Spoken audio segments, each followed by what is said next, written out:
Church of Yahushai, first circle, second circle, link up again through the spirit and power of Yahweh Ba'ashim Yahushai, right, on the Day of Atonement, okay, which is the 10th day of the 7th month. And through the spirit, the Most High has brought us out here to support the second circle in bringing out new wine revelation, all right, concerning the 4 rivers of Eden. That's right. That's what we're going to title it, because knowing the 4 rivers of Eden, okay, is going to shed light on what the continent's nations consisted of and where they're located. And also that helps to dispatch, you know, some of the confusion, man. Right. All right? So we're going to start off by giving, you want to come in, Malak? Yeah. Praises. Yeah. We want to start off by giving all praises to Yahweh, Ba'ashim, Yahushai, Waha, Rakah, Wadash. Want to give double honors to Apostle Tahar from Great Millstone, Right. and all the sincere brothers and elders in the camps that are pushing the word in truth and sincerity. All right. Want to give a shalom to the brothers that came out of the Church of Yahushai that are pushing the word diligently. Okay. And we understand through the spirit, not everyone is going to take to the new wine straight away. Right. All right. So without further ado, we're going to get right into it. Get the covering cast, you see? Isaiah 25. Get Isaiah 25 and 7. Right. Isaiah 25 and 7. So the brother's going to get Isaiah 25 and 7 because through the spirit, that's what we're doing, man. Right. We're removing the covering cast. Right. All right. And that goes back to raising up the heads. Right. Because that's the Kwam season we're in, Kwam Ra'ash. Because the first step was Tazadah, lying in wait. Right. Now, Kwam Ra'ash is what? Raising up the heads. Kwam Right. means rise, Ra'ash is head. Right.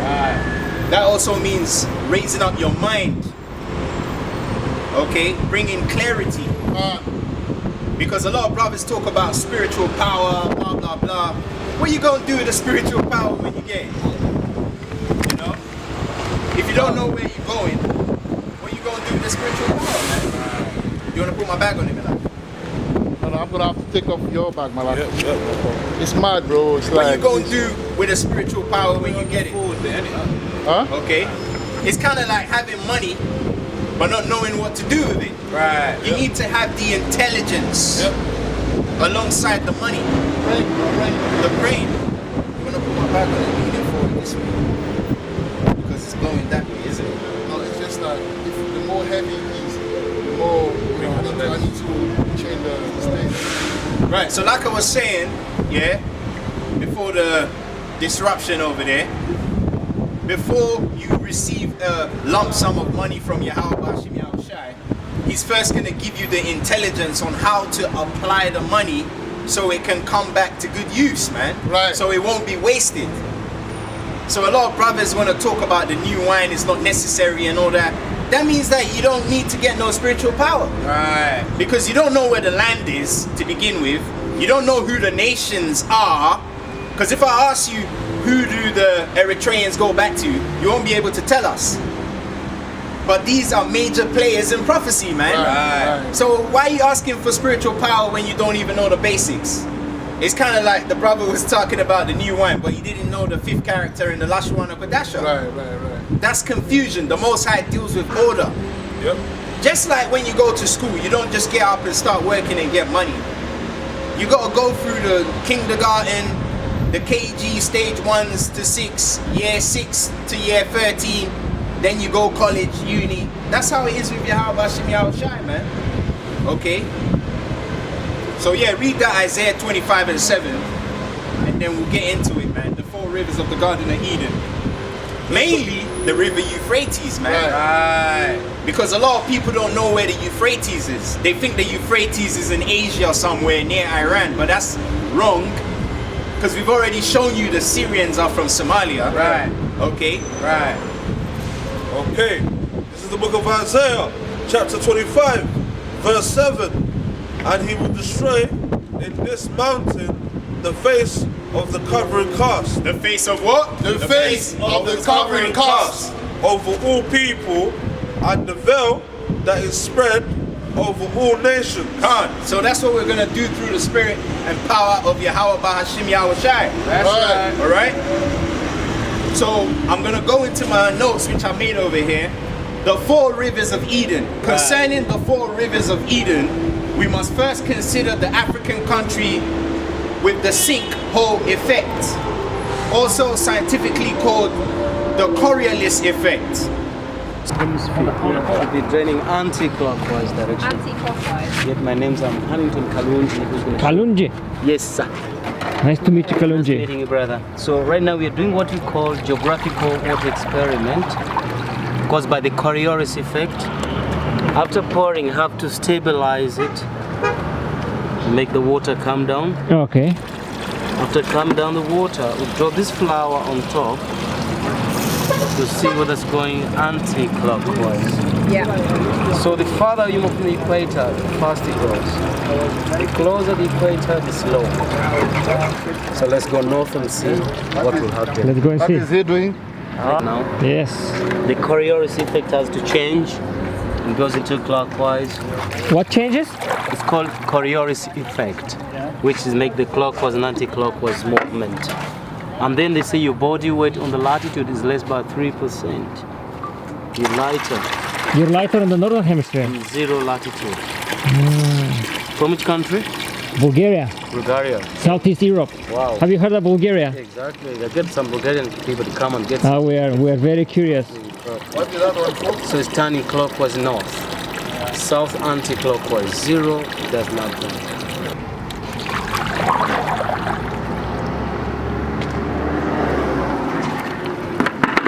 So why do you put water there? to do Show the effect. to show the effect how it works. North and south. Okay. And it crosses only 13 countries. Really? 7 countries in Africa. Which countries are those?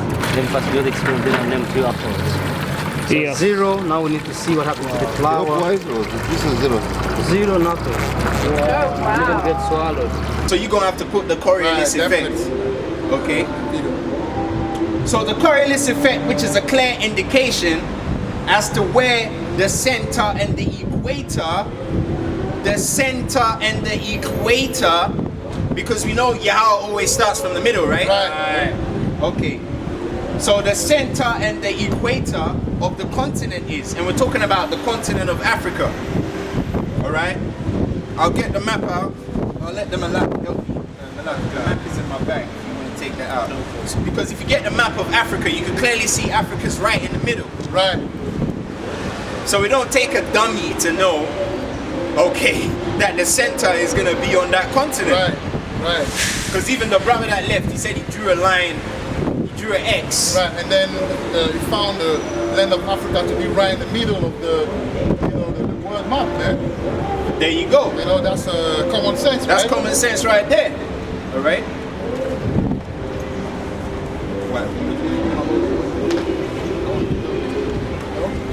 Yeah, I don't need it open now. Just Okay, leave it. okay. Yeah, but you can hold it. He's got it there. Right. So the Coriolis effect, which is a clear indication as to where the center Right. or the equator of the continent is, which can be found in between Uganda and Congo. That's right. All right. So in between these 2 countries lies a series of mountains known as the Moon Mountains.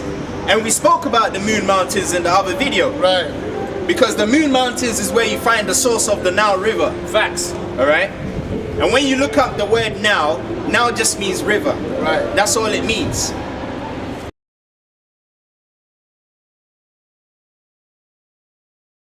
And the reason why they call it Nile, or they just call it river, is because they don't want to show you that that river is the same river from the Garden of Eden that split into 4 channels. That's a right. fact. That's a fact. You're gonna learn today, brothers and All right. sisters. That's why the title is called the 4 Rivers of Eden. Right. And also that's going to expose where the nations were. Because as the river split into 4 and it was traveling towards various parts of East Africa, it was mentioning the nations, lands which the river was going towards or through. That's right. So that will show you where the nations are. Right. That's why it's very important for us to know this. All right.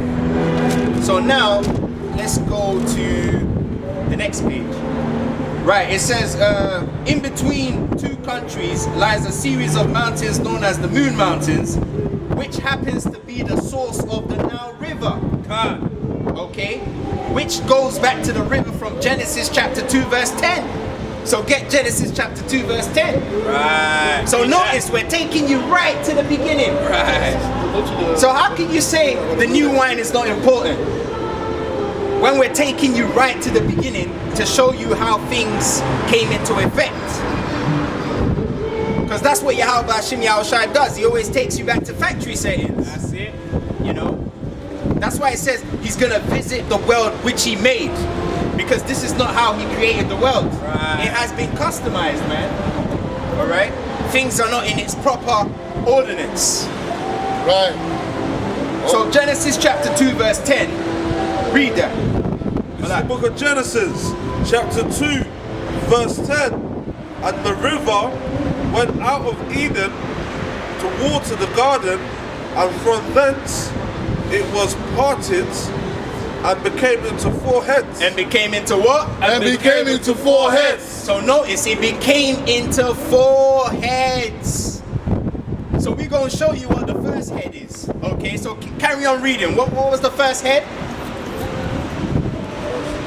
The first head, because it became into 4 heads. Right?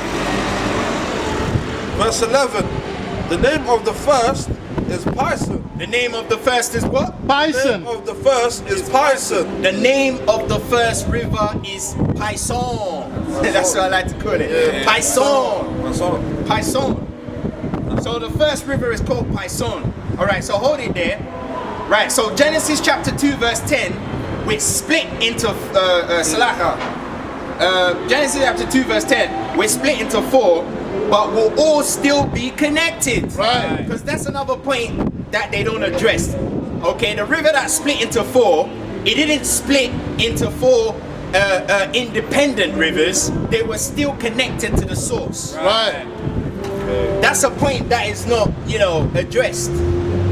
And one of those rivers, which are connected to the same river that became 4, is the Euphrates, man. Right. And there's only one river in Africa with those characteristics. Right. And we're gonna show it. Alright? So it says, which split into 4, but will all still be connected. Also, a quick Google search will show you that the rivers begin their life cycles from mountains. Right. Okay? Right. And by process of elimination, this location fits the bill. Also, the highest point of these mountains is named after an Italian margarita. Right. And we know by now that the Italians go back to the Romans, Right. who happen to be predominantly from the tribe of Issachar. Right. Because when you go to the peak of the mountains of the moon, the peak of the mountains of the moon, show it to them, is called Margarita Peak. But Margarita goes back to an Italian. And it's called Moon Mountain. That's right. So the Most High put a spirit, on a Jake from Italy, which go back to Issachar, to go to the peak of the Moon Mountain, Yeah. because the moon cycle is what? Observed by the tribe of Issachar. That's right. So you can't make this up, man. And margarita is a term used for a pizza. And pizzas in Italy are made from unleavened bread. Right. And the moon looks like unleavened bread. Right. Yeah, come on. So show it to them, margarita, man. So you can't make this up, man. Moon Mountain, Margarita Peak. That's the connection right there. I'll put that in the Margarita edit as was well, an so. Italian, man. Right. Yeah, but you could put it in the video as well, innit? Yep, I will do it.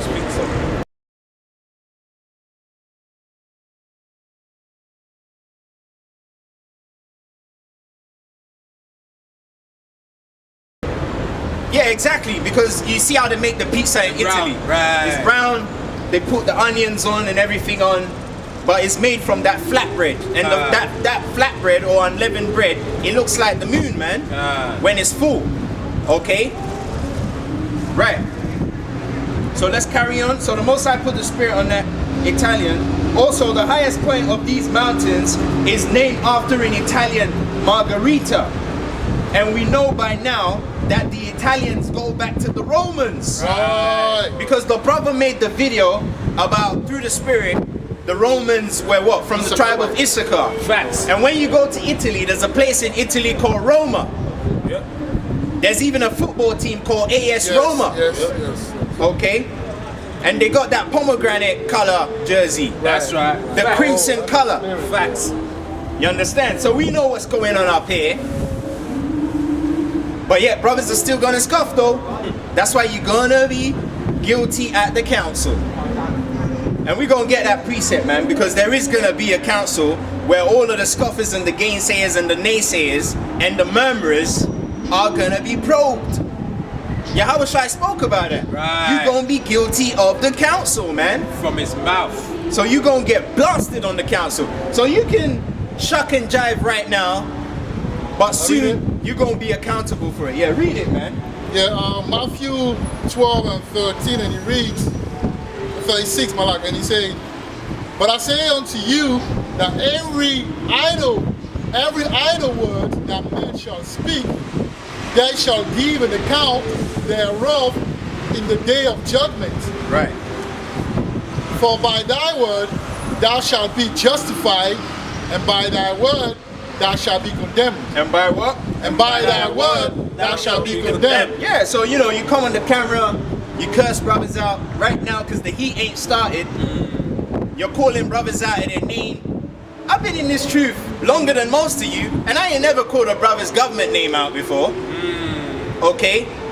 We make a video trying to edify brothers, and you feel like the video is stepping on your toes. So you come and you start, you know, calling brothers' names out, and then you say we behave like children, but that's childish, man. You know? Yeah, Because even which back, one is childish? it's childish. When you get information from a brother from being traveling with you, and then you think that you can go The online. video wasn't even about Right. him. It was not. But you know what? Through the Spirit, if the shoe fits, wear it. Right. They cut them, man. That's what I'm it trying to is, say, yeah, that's what man. it is. But anyway, the precept I wanted is let me get it. Okay. No, I'll get it. Yeah, so like we were saying, we weren't even talking, our mind wasn't even there, but man was just itching to say something. Right. We ain't even got a problem with the brother, man. We ain't got a problem with the brother. We got more shit to deal with. You guys are not even a problem, okay? You're not even a problem. But now you've gone and you've spoken out of character, so when the council comes, what are you gonna say? What are you gonna say? It's a lack of wisdom. It's a lack of wisdom. Yeah. Totally. So that's even gonna make it look like that video was made for you because Right. you responded. Right. Innit? It's a lack of wisdom, man, because we didn't mention any name. So if you go now and mention that means, Get Matthew 5 and 22, man. so he speaks about you. That's then. what I'm trying to say. You ain't even mention the guy's name. You wanna call us actors and performers and all that. You know, 25. That's proper effeminate. that's how it is, man. Proper But anyway, Matthew 5 and 22. That's for the brothers that can't. It says, "He that keepeth his tongue keepeth his life." Right. You see it? It is better for a man to trip up on a pavement than for him to slip with his tongue. Right. Just because we got earpods on and we ain't in our power, okay, it doesn't mean you can just come and you can bash us on the YouTube channel, man. It doesn't work like that. A lot of you guys are only out there because the Most High put the Spirit on us to come out and prophesy. Right. You don't bite the hand that feeds you. You don't bite the hand that helped you rise up. God. It's a spiritual law. Gone. How is Yahweh gonna bless you? Even the Wad never stepped on Saul's toe. Right. Because the Wad is the one who, Saul is the one who ushered him in. Right. So he gave him that respect. But you guys don't even know how to behave yourselves, man. Okay? You don't know how to behave yourself. So fling that precept out and then we'll get back to it. Right, Matthew 5:22, and it reads, but I say unto you that whosoever is angry with his brother, We weren't angry. Were we angry with the brothers? You didn't come to camp, fair enough, fine. Go and do your own thing. We ain't got a problem with that. You know, if the spirit jumps on us and we're talking about brothers need to get more cleansing in the spirit and it cuts you, then it means that you're obviously not cleansing yourself. Right. So just get in order. Right. And with that, you get upset. You call a man's government name out. I didn't even used to do that back in the world, let alone in the truth, man. Okay, read that, Malak. right, that's whosoever, I will read it from the top. Yep. But I say unto you that whosoever is angry with his brother without a cause shall be in danger of the judgment. Right? And whosoever shall say to his brother, Raka, Hey, that's what they said, right? Right. Rakah is to curse him out. right, F you, all Right. that. I dare you, Right. getting all negative energy. You can't do that in this thing, man. right. You can't do that. It's unacceptable. Look, hey, look, and this is why I resent the tribe of Benjamin, because the first time I seen two brothers scrap, they were from the tribe of In Benjamin. the truth, you know, in the truth. After And it was camp, right after camp as well. right after camp. I ain't even got a problem with the tribe of Banyan or even the brother. I ain't got no problems with that brother. You know? I ain't got no problems with him. But if you're treating a brother in a bad way, you're calling him, cursing him out, and the brother comes to us for advice, we're gonna give him the proper advice. That's right. Regardless of the mutual friendship. Right, That's right. Because the brother clearly coming to us because he's going through something. with you. But now it's backfiring. Right. Now they're both teaming up against us Right. as if we're the bad people, Right. we're the bad guys. Right. When we have your best interest at heart. Right, and then you got brothers as well in the background, you know, putting the Putting the battery, battery. and we Yeah, know that. yeah, we know yeah, that. yeah. We know that. Don't Yeah. think that we know what's going on, you know. The same brother that No. didn't want to see them, didn't want to even hear the light of day about Right. them. Now all of a sudden, Right. now he's jubilating. Facts. He's jubilating, man. Right. It's ridiculous. Crazy. But anyway, read that and then we'll get back to the lesson. Right, and whosoever shall say to his brother Rakah shall be in danger of the council. Shall be what? Shall be in danger of the council. Shall be in danger of the council. Facts. And then you got the little brother saying, oh, an angel never appeared unto you. That's That is so... that's and what and That also is, I mean, come on, man. Come on. Did an angel appear unto us to tell us that we're Hebrew Israelites? no, Then take the earpod off then. A lot of brothers are gonna die because they're stupid. Right. Not because they're not men of the Lord. It's because they're stupid. Right. That's why they're gonna die. The Most High deals with wisdom, man. It says the foolish shall not stand in his sight. The Most High deals with wisdom. That's why he's given us the wisdom. Right. So we can put ourselves in a position to receive that spiritual power that you're talking about. That's right. And that's what we're doing. Even these breakdowns is meant to give you the mental capacity to be able to receive whatever the Most High is planning to give you. But anyway, that's it on that. So now,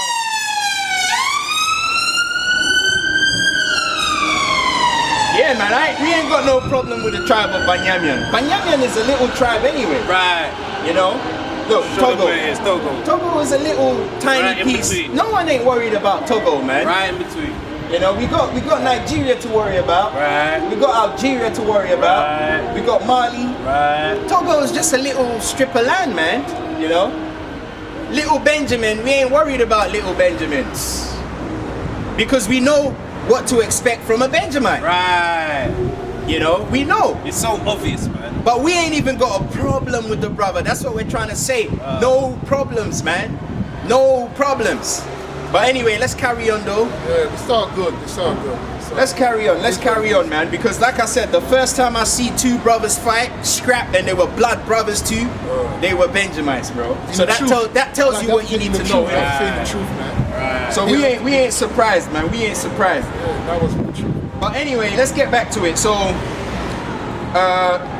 Margarita, right, is the name of the mountain peak, which goes back to the tribe of Issachar, man. All right. So the Italians go back to the Romans, who happen to be predominantly from the tribe of Issachar, which is no coincidence. Alright? As the Issacharites are the timekeepers and moon watchers in Yashara Allah. Alright? I've got a precept on that, the Chronicle one, about the children of Issachar. First Chronicle 12 and 33. 12, innit? Yeah, and 33. Yeah, so bring that one out.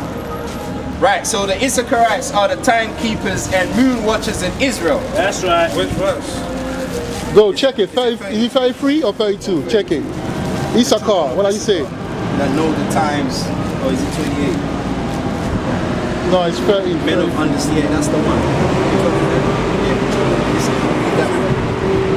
Yeah, so the children of Issachar are the brothers that deal with the timekeeping. That's why through the Spirit, we got 2 Issacharites in the Church of Yahushua keeping the time. Right. That's all spiritual, man. Alright? Okay, this is First Chronicles, chapter 12, verse 32. And the children of Issachar, which were men that had understanding of the times, Right? to know what Israel ought to do, the heads of them were 200. Right, that's it on that. So the children of Issachar. So that's why the Most High put the Spirit on the Italian Margarita to go to the moon mountains. That's right. Alright? Right, so predominantly from the tribe of Issachar, which is no coincidence as the Issacharites are the timekeepers and moon watchers in Israel. Yahweh Ba'ashim Yahushai put it in the Italian spirit to go to the summit so we could trace back the area called Jericho. Fun. So get Jericho in the Blue Letter Bible, Jericho, which also means moon. First Chronicles 12 and 32. So First Chronicles 12 and 32 was the one about Issachar. So get Numbers 22 verse 1. Jericho. Jericho means moon, man. Moon, man. That's right. Alright? That's what Jericho means. Numbers 22 verses 1. Jericho. It means moon, innit? Jericho. That's what it means. It means moon. And it also goes back to month as well. Right. Because the Lashawana Kodasha for moon is Yaracha. And that's how you say Jericho, man. Yaracha. So Jericho, the outline of biblical usage, Jericho, it's moon. It's what? It's moon. Right, so Jericho means moon. Right. Okay? And that goes back to the moon mountains, man. Right. That goes back to the moon mountain.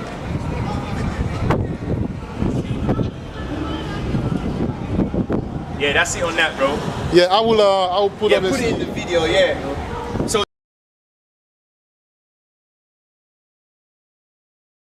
Jericho goes back to moon.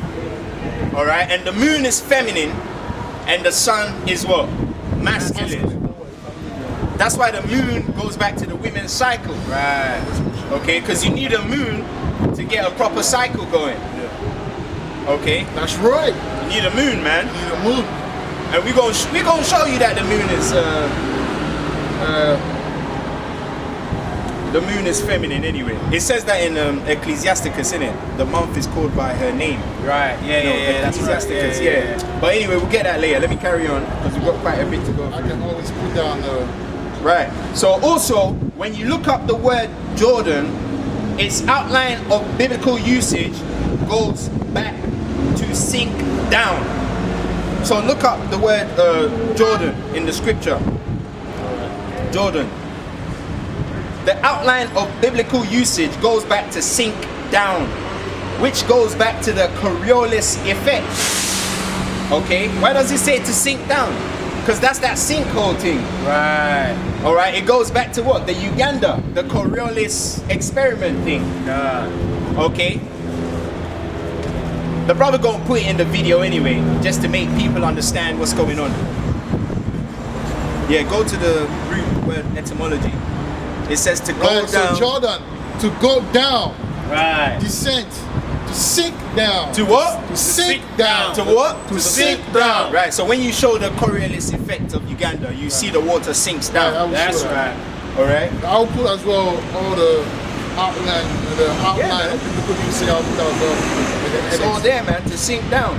to Right. the understanding, you know. Right, so which goes back to the Coriolis effect, and there's videos all over YouTube displaying this sync effect. Yeah, and I'll do that as well. I'll Right. do a snippet of that so you can see what we're talking about. Khan. Also, the spies sent to Jericho would have to have been from the tribe of Naphtali, That's right. as their light on the feet, Right. okay, are naturally the choice messengers. Khan. Mayam, get Genesis chapter 49 verse 21. Genesis 49 verse 21 about the tribe of Naphtali, because back then when we sent spies to Jericho, okay, through the spirit we could tell the spies were from the tribe of what? Naphtaliah, which is Naphtali, Salacha. Okay. Because Naphtalians are quick. You know, they can get out of tight situations, and also they're good messengers because they got that speed to carry messages from CE to CE to warn the tribes. Okay, this is the book of Genesis, chapter 49, verse 21. Bring it out. Naphtali is a hind let loose. Right, so Naphtali is a hind let loose. Now a hind goes back to what? Antelopes, impalas, deers, gazelles. Okay? And we're going to show you that through the spirit that Uganda is actually that spot. That's right. We're going to show you through the spirit, man. We finish. He giveth goodly words. He what? He giveth goodly words. And that's what they brought back. They brought the good news back to Joshua. Right. They brought the message back. Okay? Back from Rahab. Right. Now let's carry on. Right. It says, from the tribe of Naphtali, as their light on the feet are naturally the choice of messengers. Genesis 49:21. Also, the capital of Uganda happens to be Kampala. Right. Okay? Right. Kampala. Now Kampala, okay, it goes back to what? Impala. Because when you go to Uganda, you see they got so many impalas there, man. Alright? You can't make this up, There's man. a ridiculous amount of impalas there, and it goes back to Naphtali. Because impalas are hinds. Right. Okay? So you see how So that... most I left all clues Yeah, for us at clues some for- yeah, point yeah, to yeah, get yeah. back so everything is not biblical but also spiritually discerned, man. Yeah, Malak, carry on. I just Yeah, but it is biblical because it says Naphtali is a hind. no, but Malak, my point is this: they won't be able to link up Kampala and Impala. Right. It has to be spiritually discerned and to link it up with Naphtali, man. And that's what the new wine provides. So, brother, that are watching it, the Most High will give you that spirit to be able to get that level of truth. But this is where we're going. That's that Isaiah 33:6. Yeah, Malak, carry on. And also to further prove that these brothers that were sent into Jericho were from the tribe of Naphtali, get Joshua chapter 2 verse 15. Okay? Joshua chapter 2 verse 15. Get that. Joshua chapter 2 verse 15. Okay, this is Joshua, chapter 2, verse 15. Read that. Then She let them down by a cord. Wait. She let them down by what? She By a let cord. them down by a cord. let's read it again. Read it from the top. Okay, this is the book of Joshua, chapter 2, verse 15. Then she let them down by a cord. She what? She let them down by a cord. Right, so a woman let them down by a cord. That means they were light. Yeah, because the Right. woman They can't be doesn't heavy. have that I'll be strength happy. to take Imagine them off, man. that. So You know? Naphtali is light on the feet. Yeah. He's light, like James the Lesser. Right. James the Lesser, an apostle of Yahweh Shai, he was small in stature because he was from the tribe of Naphtali, man. They make you fast. You can jump here and Right, there. there, You know, yeah, you can exactly. put your sleeve. Right. Your shot. You can do the job, basically. Scale wall. You can all of that. hide. Yeah, You can move like. But if you're too yeah. tall and too big, Yeah. that's not your job. And then through the spirit, when you see James the Lesser, he's small. yeah, he's small. Small. Yeah. Yeah, He's that's right. small, man. That's right. Oh, Malak, quickly. Brothers ask me a question like, oh, am I this or that prophet? Right, it's not for you to know, because the Most High will actually you know, bring that information when the time comes. Right. But just understand that the Spirit say, I will teach you all things. So we in that time. That's all I have to say, my lord. And also, when you read about Rahab, it says she hid the spies in flax. Right. The seeds from flax. You Right. might have to put that in your video. Yeah, I will.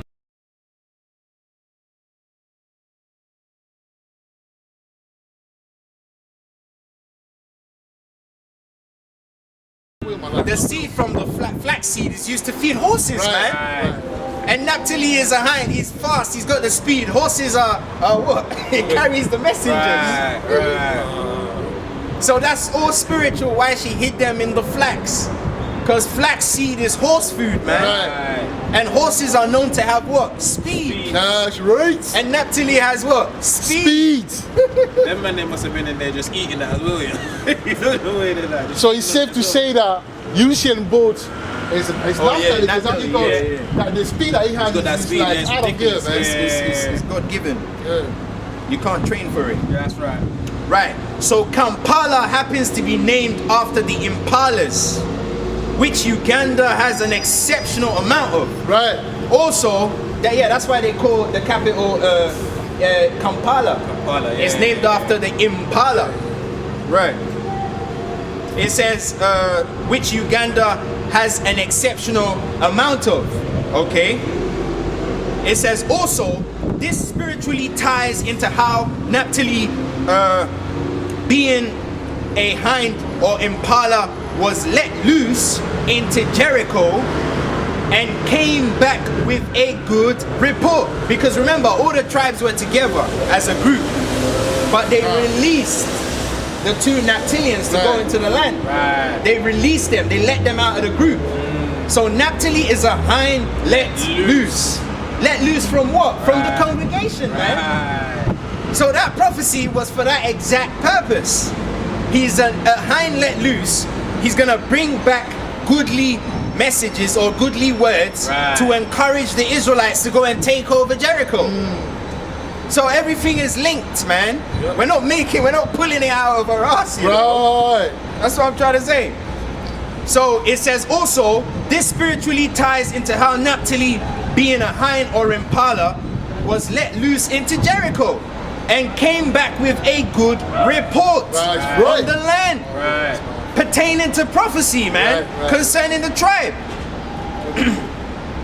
Yahweh Ba'ashim Yahushai left all these clues so we could find our way back to these locations. As there's been thousands of years, notice I said thousands of years, Right. thousands, you know. Hey, a lot changed in 400, A lot changed. let alone Right. thousands. It's a lot changed, Exactly. So, That like, changed, bro. yeah, Chazakwala said, this is a miracle. Right. It's a miracle. Because this information has been suppressed for thousands of years. Right. It says Yahweh Ba'ashim Yahushai left all these locations as there's been thousands of years of chopping and changing and conquests, displacements and renaming.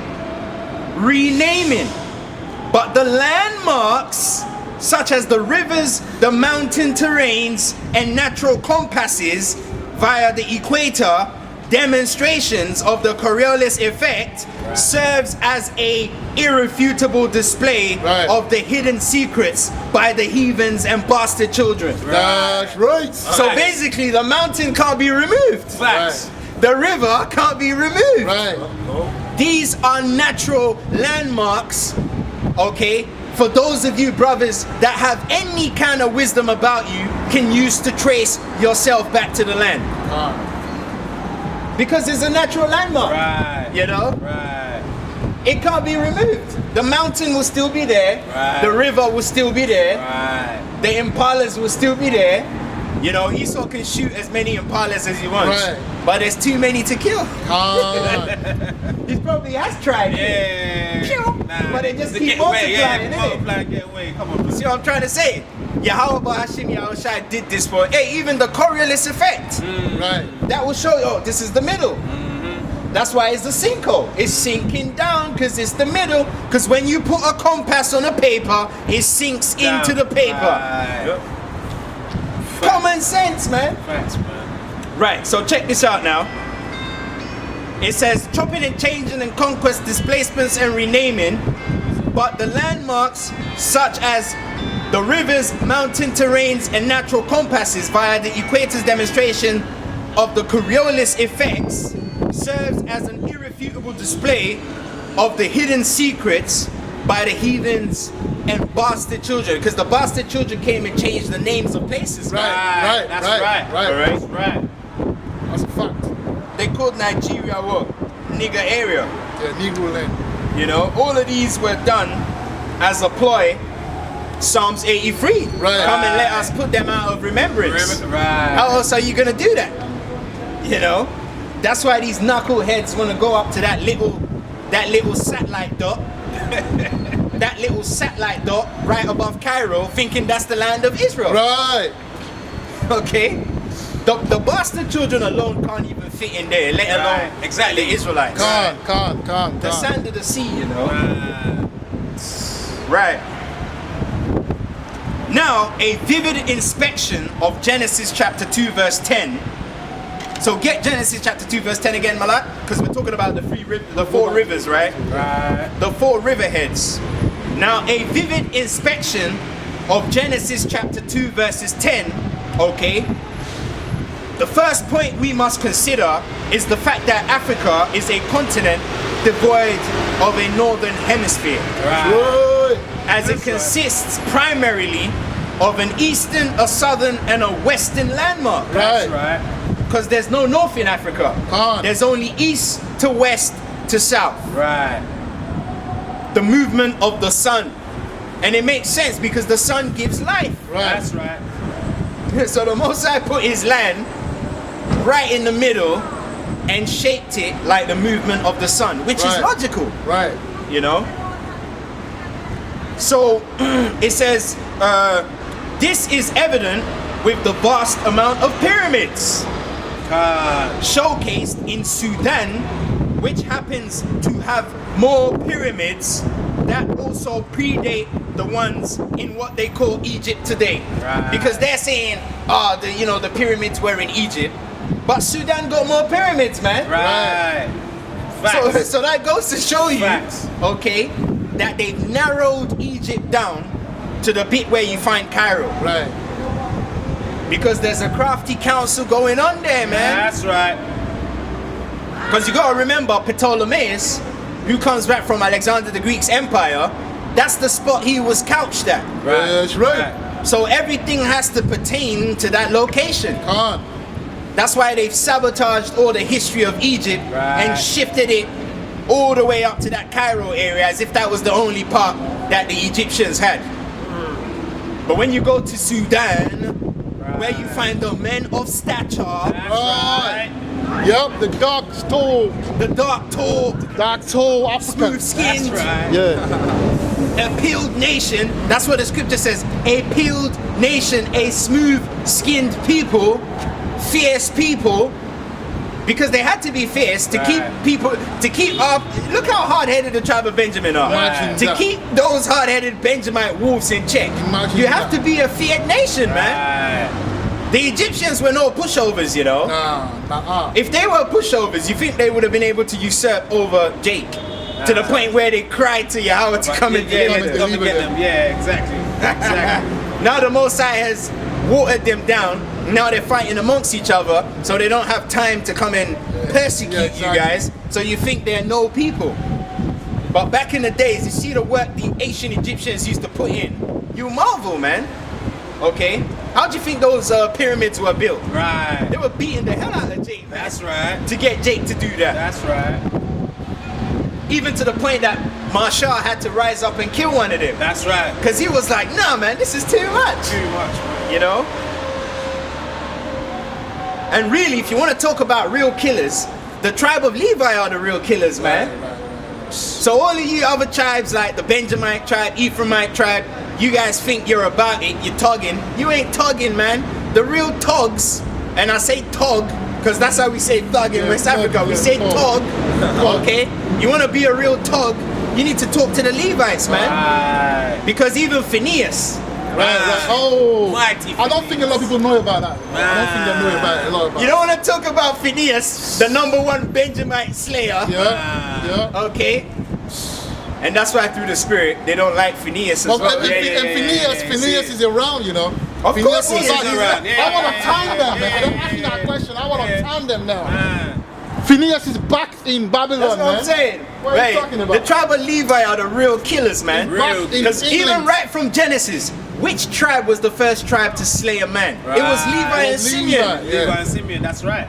And then when we became a nation in But Egypt, even before that, Yeah, can't. Even before that, when Moses came from the 40 days with Yahweh, and he saw Aaron doing the madness, well, no, not him, but like, you know, the golden calf. What happened after the council?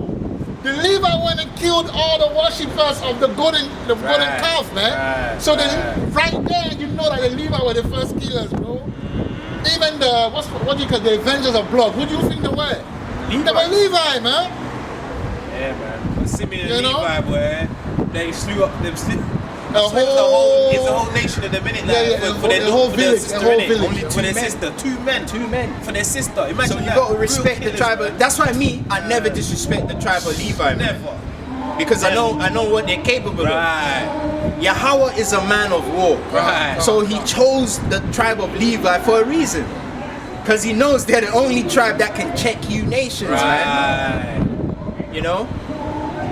So it's spiritual that they don't like you because you're the equalizer, man. Right. There you go. So anyway, let's carry on. Right. Genesis chapter 2 verse 10. Have we got that? Yeah, we got it, yeah? Yeah, let's read Right, so hold now, don't read it yet, hold that. Right, so there is a vast amount of pyramids showcased in Sudan, which happens to have more pyramids that also predate the ones in what they call Egypt today. That's right.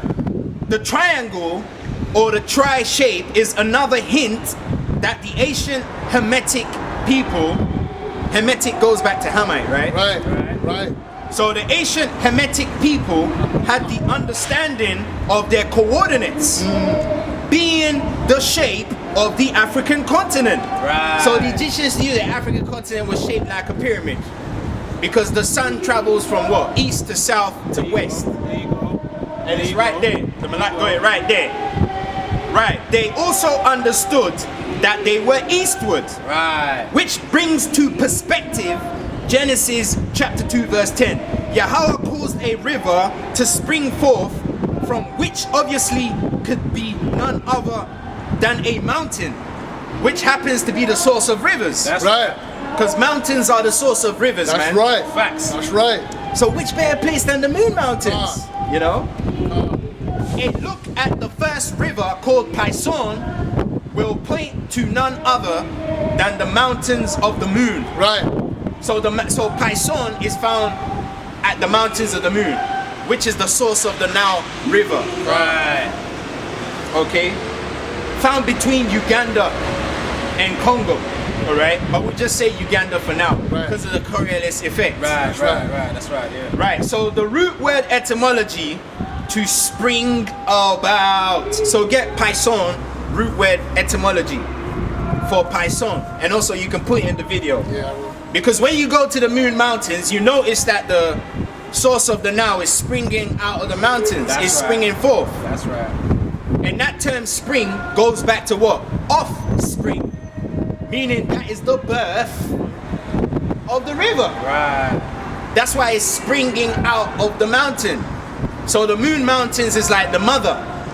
Okay? It's giving birth to the beginning of the Nile River, which goes back to the 4 rivers of the Garden of Eden. That's right.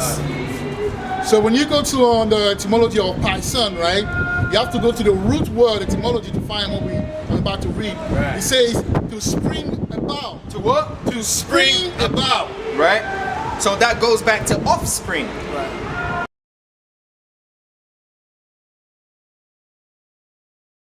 So that shows you that's the birth, that's the beginning. Alright? Right, so the root word etymology to spring about, outline biblical usage, indicates the genesis or the birth of the Nile River. Right. To spring about also goes back to the word offspring. Also, the definition for Pison means increase. Right.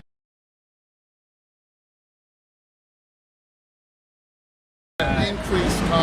And a quick YouTube video of the springs from the mountains show you these exact characteristics of a spring or a series of springs coming from the mountains. Right. And rapidly increasing. That's right. Rapid. That's why Pison also means increase. To feed the other 3 channels of the Nile. That's right. Also, the location Havilah, look, give them the definition for Havilah. Because remember, it says the Pison is located in the land of Havilah. Is that a river? Yeah. No, it's a location, it's the landmass. The landmass. It's the landmass. It's the landmass. in which Havilah. the Pison Havilah. goes through. Havilah. Yeah. Havilah. Yeah. No, Havilah. Havilah. Yeah. So What does Havilah mean? So outline of biblical usage. Right? Havilah or Havilah, however you want to pronounce it, means circle. Means what? Means circle. Means what? Means circle. Now, common sense should tell you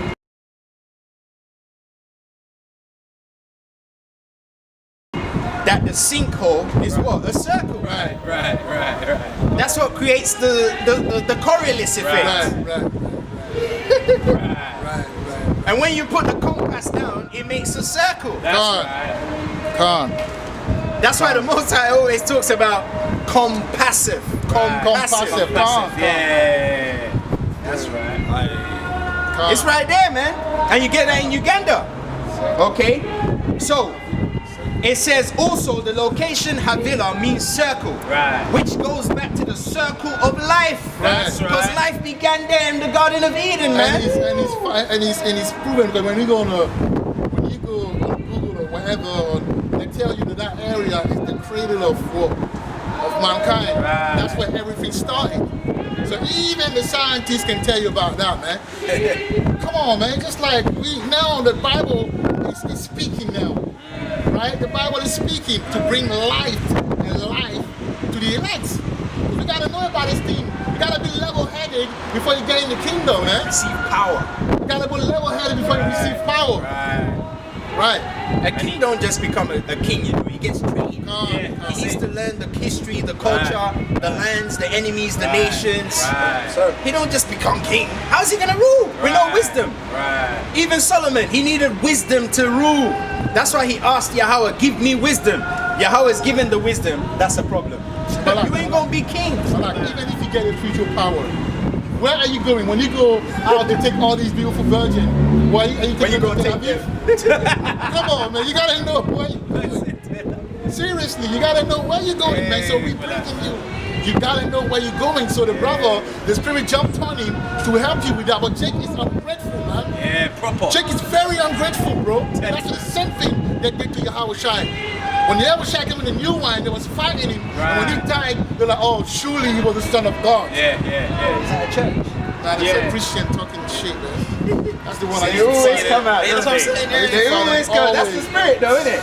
Because something heavy's coming out. So Yeah. I've noticed they do that all the time. It's Satan trying to fight this word back. Yeah. You know. Non-stop, I like. But anyways, see ye indeed, but perceive not. Right. So it says the circle goes back to the circle of life, or the beginning of Adam's journey. Okay. It can also be spiritually discerned as the beginning of time. As the Ugandan flag displays a rooster on it called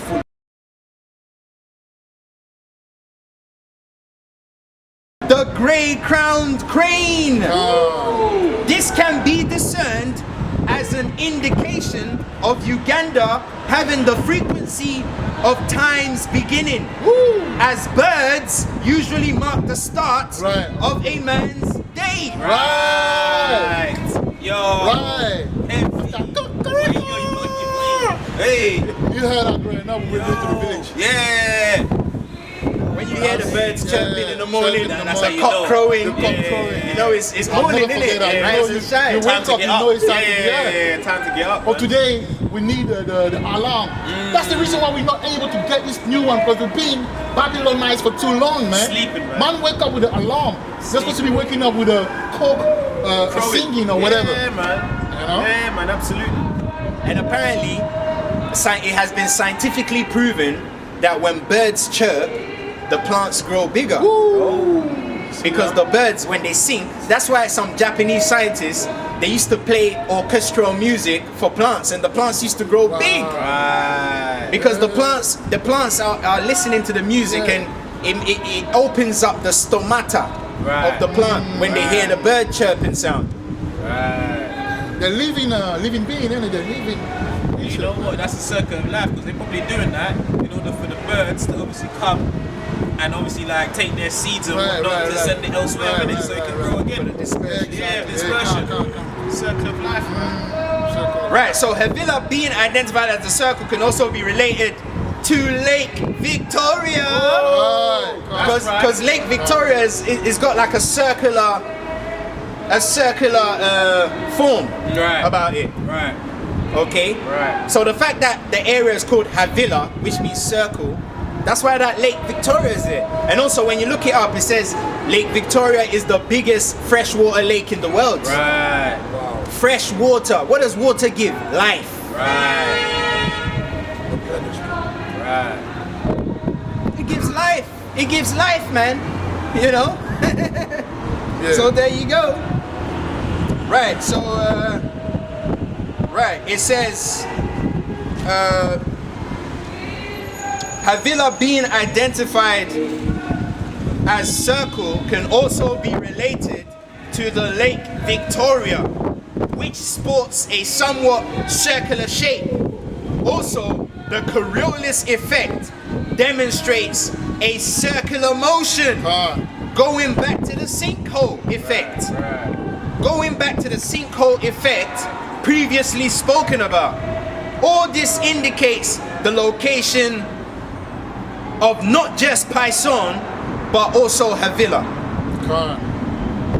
Also, definition C of Havilah indicates the location was a name used by one of the sons of Ham. That's right. So that shows you the Garden of Eden is going to be in the land of Ham. Right. Because Havilah was one of the names of the grandsons of Ham. Right. So that means the Garden of Eden was in the land of Ham. Right. Come on, man. Yo, that's heavy. Get that. Show it to them. Havilah. Big, you know. One of the sons of Ham, bro. Heavy. Right. It says definition C of Havilah indicates the location was a name used by one of the sons of Ham, Cush's son. Cush is an African. That's right. Obviously, I'll put that as That's well right. for you to get it. I don't know if you can get it properly. I can't even see. Facts. You know, but it says here, Garden of Eden is son of Africa. Cush. So what's the beef? You see? Son of Cush. Look.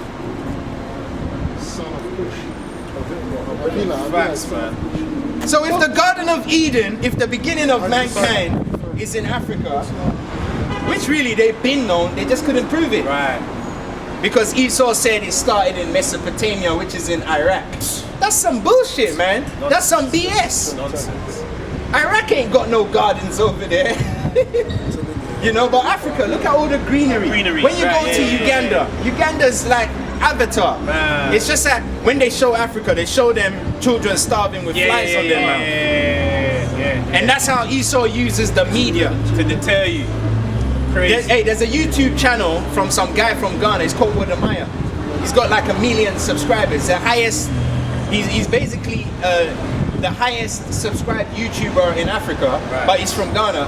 When you go on his channel, he goes to all these places, man, and he shows how beautiful the continent is, man.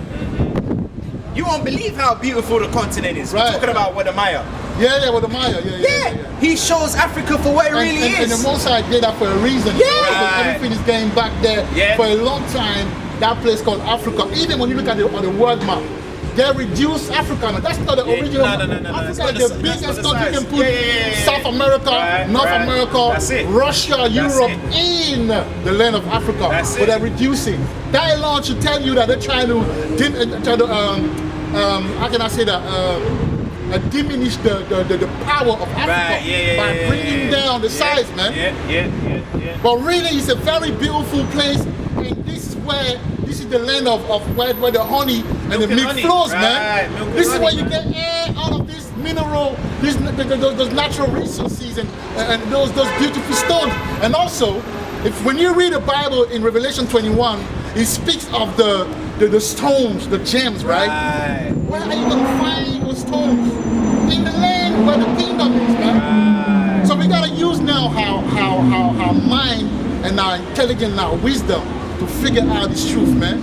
The One West came with a beautiful doctrine to give us the way, like the water to baptize us. But then there's another step. Clothes. After you wash yourself, you need to wear clothes. You gotta have that beautiful That's the garment, beautiful man. garments. Right. Awake, awake, oh Zion, put on thy beautiful garments. They don't even understand what that means. And then when they come to the wedding without a garment, they gonna get sent away. So the Bible says that. So the guy, Yahweh Shai says, "Where's your garment, man?" Right. You be like, Where's your garment? you know what they gonna say? Oh, but I had a bath though, a bath with the water. But he gonna say, man, how you gonna come to the wedding with no clothes on, bro? That's powerful, because when you have shower here, even animals, when you go to these areas, when you go uncivilized, so-called uncivilized people, they live in place where they can have shower. But have you noticed something? They don't get dressed properly. When you go to this place where they say that mankind have never been, when they find them out with this bow, The eco people. the evil people don't have clothes on.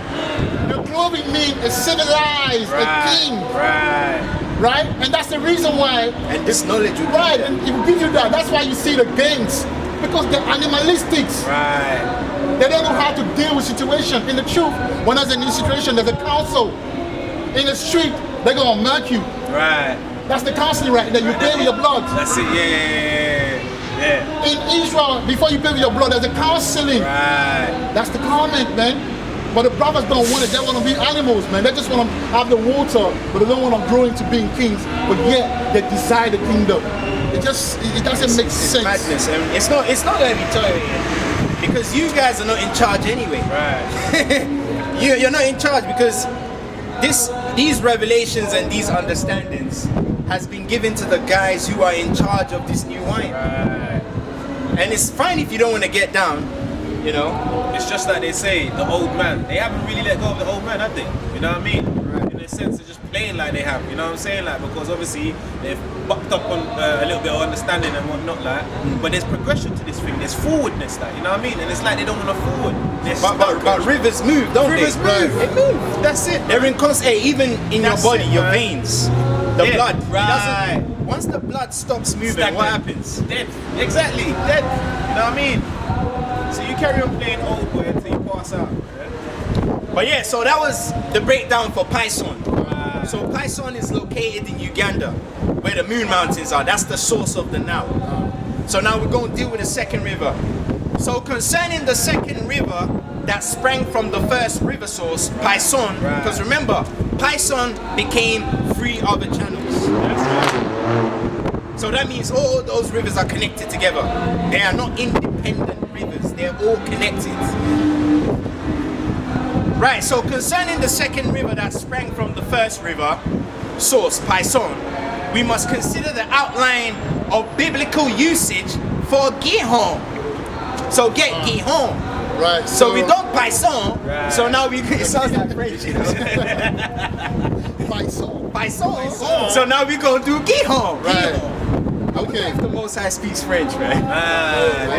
Because Apostle Taha is French, yeah, innit? yeah. So, and you're French as well. Yes. You know, Mary Magdalene is French as well. So there must be something about the French, innit? Yeah.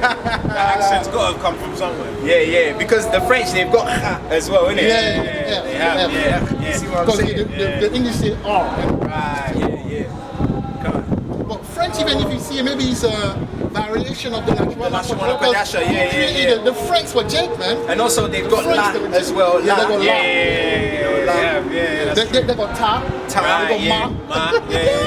It's crazy. That's what I'm trying to say. So, you know. So yeah, man, that's the spirit. You see, that's being spiritual. Right. Brothers don't know how to be spiritual. You know?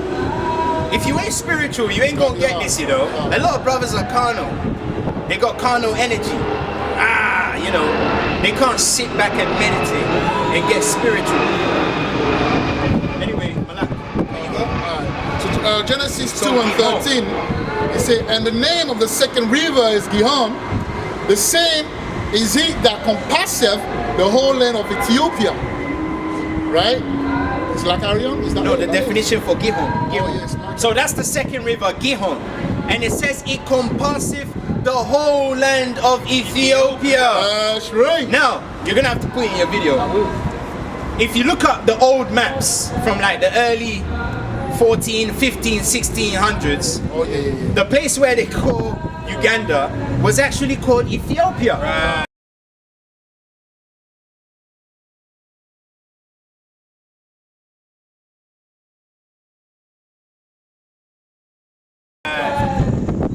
I think I got a map. Yeah, I think I have It was actually called Ethiopia, man. Okay? it. It's right there. It was called Ethiopia. But obviously, got I'll put that in the in the edit. But if you can see it, It was called Ethiopia. So that means Uganda is a new word. Uganda was actually called Ethiopia back in the days, man.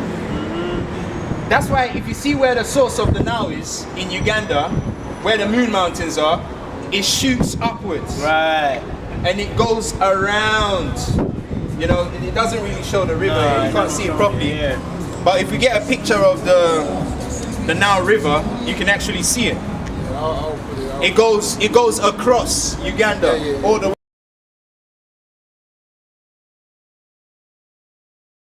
way up before it branches at Khartoum. So that whole landmass is Ethiopia, man. Ethiopia is not just that little bit at the top there they call Abyssinia. Right.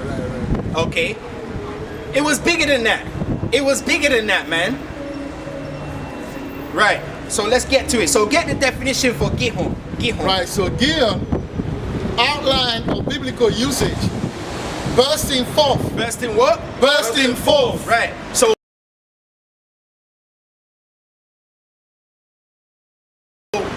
let's go back to Python. Python is what? To spring forth, which goes back to offspring. Right. Like giving birth to a child. Right. So when you have offspring in your womb, how does it come out of the womb? It bursts out. Yeah, burst out. Yeah. So it's yeah. So from that point on. From that point it bursts. So the child bursts out because they call it when the water breaks. Right. That's right. So it will spring forth in Python in Uganda, and then it will burst up Uganda towards Sudan. Right. Because that's how it's gonna move. It Right. needs to burst, move. It needs that force. Right. That's what happens with the contractions. It contracts into a river. Right. Facts. Because this is a child. It's kind of similar to childbirth. Facts. That's how the river operates, man. Okay. Right. So it says bursting forth. Okay. Of which a correlation can be made to a childbirth. Right. As once a baby is increased, because remember, Python means increase. That's Right. right. And you notice when a woman is pregnant, the belly gets bigger. Right. That's it the increase. increases. Right. Facts. That's It increases. That's right. Yeah. Until it can't increase no more. Can't. The womb can't take it no more. Can't, So what can't. happens? It bursts like a balloon. That's right. Because That's right. the stomach looks like a balloon. Right. And the bursting is when it comes out. Right. That's facts. That's facts. And also that goes to show you women that go to the hospital and lie down flat on your backs. You're Yeah. stupid. That's- Yeah, Yeah, because you have to because- go like that. Thank you, because the river is actually going down a slope. Right. Right. Because that's how the current builds up. Right. It needs a slope. I think the water birth is probably the best. Yeah, but the point I'm trying to make is when if a river can't flow on a flat Yeah, no surface. way. Yeah. Has to It be needs a slope to go down. That's how it Right. builds up the current. Right. Because when it's flat like that, it'll become stagnant. Yeah, it doesn't move. And that's how it becomes disease infested. That's right. That's why a lot of you gotta have a C-section and an R-section and an epidural. Right. They say the epidural is gonna help you, but it fucks up your spinal cord. That's right. That's why a lot of these women are bugged out, you know. Because you go to the maternity ward right now, they are not following the proper directions of childbirth. Because even the Garden of Eden river splitting shows you how the childbirth process goes. That's right. And we gonna carry on. Right. Bursting forth, which is a correlation, okay, which can be made to childbirth. As once a baby is increased or grown, because the definition for Python means increase, right? Increase or grown enough, okay, Python definition, it bursts out of its mother's womb through a series of contractions, okay? This also sheds light on the circular shape of the Lake Victoria, because a womb is like a circular closed thing. Right. The circular shape of a full moon, because a full moon is a circular shape as well, right? Which can all be related to a woman's womb symbolically. And also, considering a woman's cycle is synonymous with the moon cycle, as she's clean for 15 days and unclean for 14 plus 1. The plus 1 day will be her purification day. Because a woman's blood flows for 7, and then she's unclean for 7 days, so that's 14. And then the 15th day will be the purification with what? With the turtle dove. So that will be 15. So really, a man can only be around a woman for 15 days in a month. That's where the whole multiple wives thing comes in. Makes sense then. Because she ain't going to be cooking for you on a period. So when she's missing for the half the month, who's going to be doing that? That's why a lot of the Muslim men, they have multiple wives. That's why they have so much money and they're so successful. Because they follow basic, principle. They got understanding of the law, innit? Yeah, because they are the children of Abraham, Abraham, innit? So and they're meant to be bastard children, but they're doing better. And look, they're doing better. Yeah, that's it. Because Ishmael was a rejected son. Okay? He was rejected, man. That's why he's back with revenge. Oh, and the good point that you share with me one day, when you go to these Arabic shop, who do you see cutting the meat? It's the men. So they know. They know, because they don't know. They're not going to be keeping tabs on every single woman's 15-day cycle. It could fall on any day. You know what I mean? They don't want to chance it, mate. But you dumb Israelites out there, you don't even pay attention to that. The blood of Jesus is going to cleanse me. Don't brush your teeth then. The blood of Jesus will brush your teeth for you. That's the logic they're using, you know. When you tell brothers to get cleaned up, you know, they talk about where's the mercy. Where's the mercy? They don't understand these. It's a lack of wisdom. Because when you go in the higher place, if you go to the higher place of the Edomite culture or society, the cook, the man, the chef, the master chef. The chef are men, and it's the women that just serve it. But the one that are cooking, the men. So you have to pick game, man. Even McDonald's is who the clown on there, is it not a man? KFC, who's on the emblem? Is it not a man? Oh, come on, man. You know, we're bringing back the ancient ways, man. The ancient ways. That's all it is, man. The ancient ways, man. Right, so it says for 14 plus 1, which will be her purification day, to total another 15. So 15 plus 15 will be 30. 30 days, which happens to be the constant time duration of each calendar month. Not to forget, okay, the moon actually means month. Yaracha. Get Ecclesiasticus 43 verse 8. Okay, and this also going to show you the moon is feminine, man. The moon is feminine. That's why when you go to where Jericho is, the Reubenites, you know, they're known to have a feminine vibe about them. That's why they bleach their skin, they Jericho their hair. Trust me on that one. And we about to get into it, man. Okay? Because we're not just reading scriptures and going on Google. We're actually going to show you contemporary examples. Because the tribe of Reuben is the beginning of the land. So we got to go into it. That's right. Okay? The tribe of Reuben. Sound for the Reubenites. As you say. 43. Ecclesiasticus chapter 43 Yeah, 43. and verses 8. Concerning the moon, which all ties into Have it. the second river Gihon as well. Right. This is Ecclesiasticus. It's a whole breakdown, man. Yeah, read it, Malak. Read it. This is Ecclesiasticus, chapter 43, verse 8. The month is called after her name. The what? The month is called after her name. The moon is a her. Right. It's a she. Female energy. Because women need more time to get going. Right. A man can just up and leave. Right. That's why the sun is masculine, okay, and the moon is feminine. Male and female created he them. Right. The sun and the moon. That's why when a man goes in onto a woman, he's only unclean for a day until the evening. Facts. Why does it say until the evening? Because he's unclean as long as the sun is there, because that pertains to the man. Right. But a woman needs 7 days to get clean. It's common sense, man. So like 7 plus 7, which is 14. Right. And on the 15th day, you get clean. Right. That's more time. Okay? That's why the Sabbath can't go according to the moon. Because that's feminine. That's right, yeah, facts. The Most High is not a female, man. Facts. Okay? The Sabbath can only go according to the sun cycle. Sun up, sun down, 7 times Sabbath. Moon, you gotta wait. The Most High don't like to be kept waiting, you know. Yeah, he's gonna move, man. He's on boy. go. He's on go.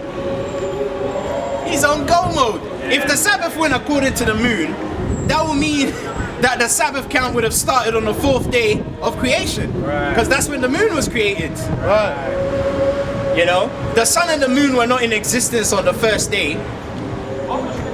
But it says, let there be light. Light goes back to the sun. Right. So he started his counting from then. And then he Sabbathed on the 7th day. If you can't get that, we're moving on. So I'll finish it off on Right. Yeah. It says the month is called after her name. And what else does it say? increasing wonderfully in her changing, being an instrument of the armies above. And that's why women are unstable. Right. They change. Right. God. The sun is always the same. Right. Shining in the firmament of heaven.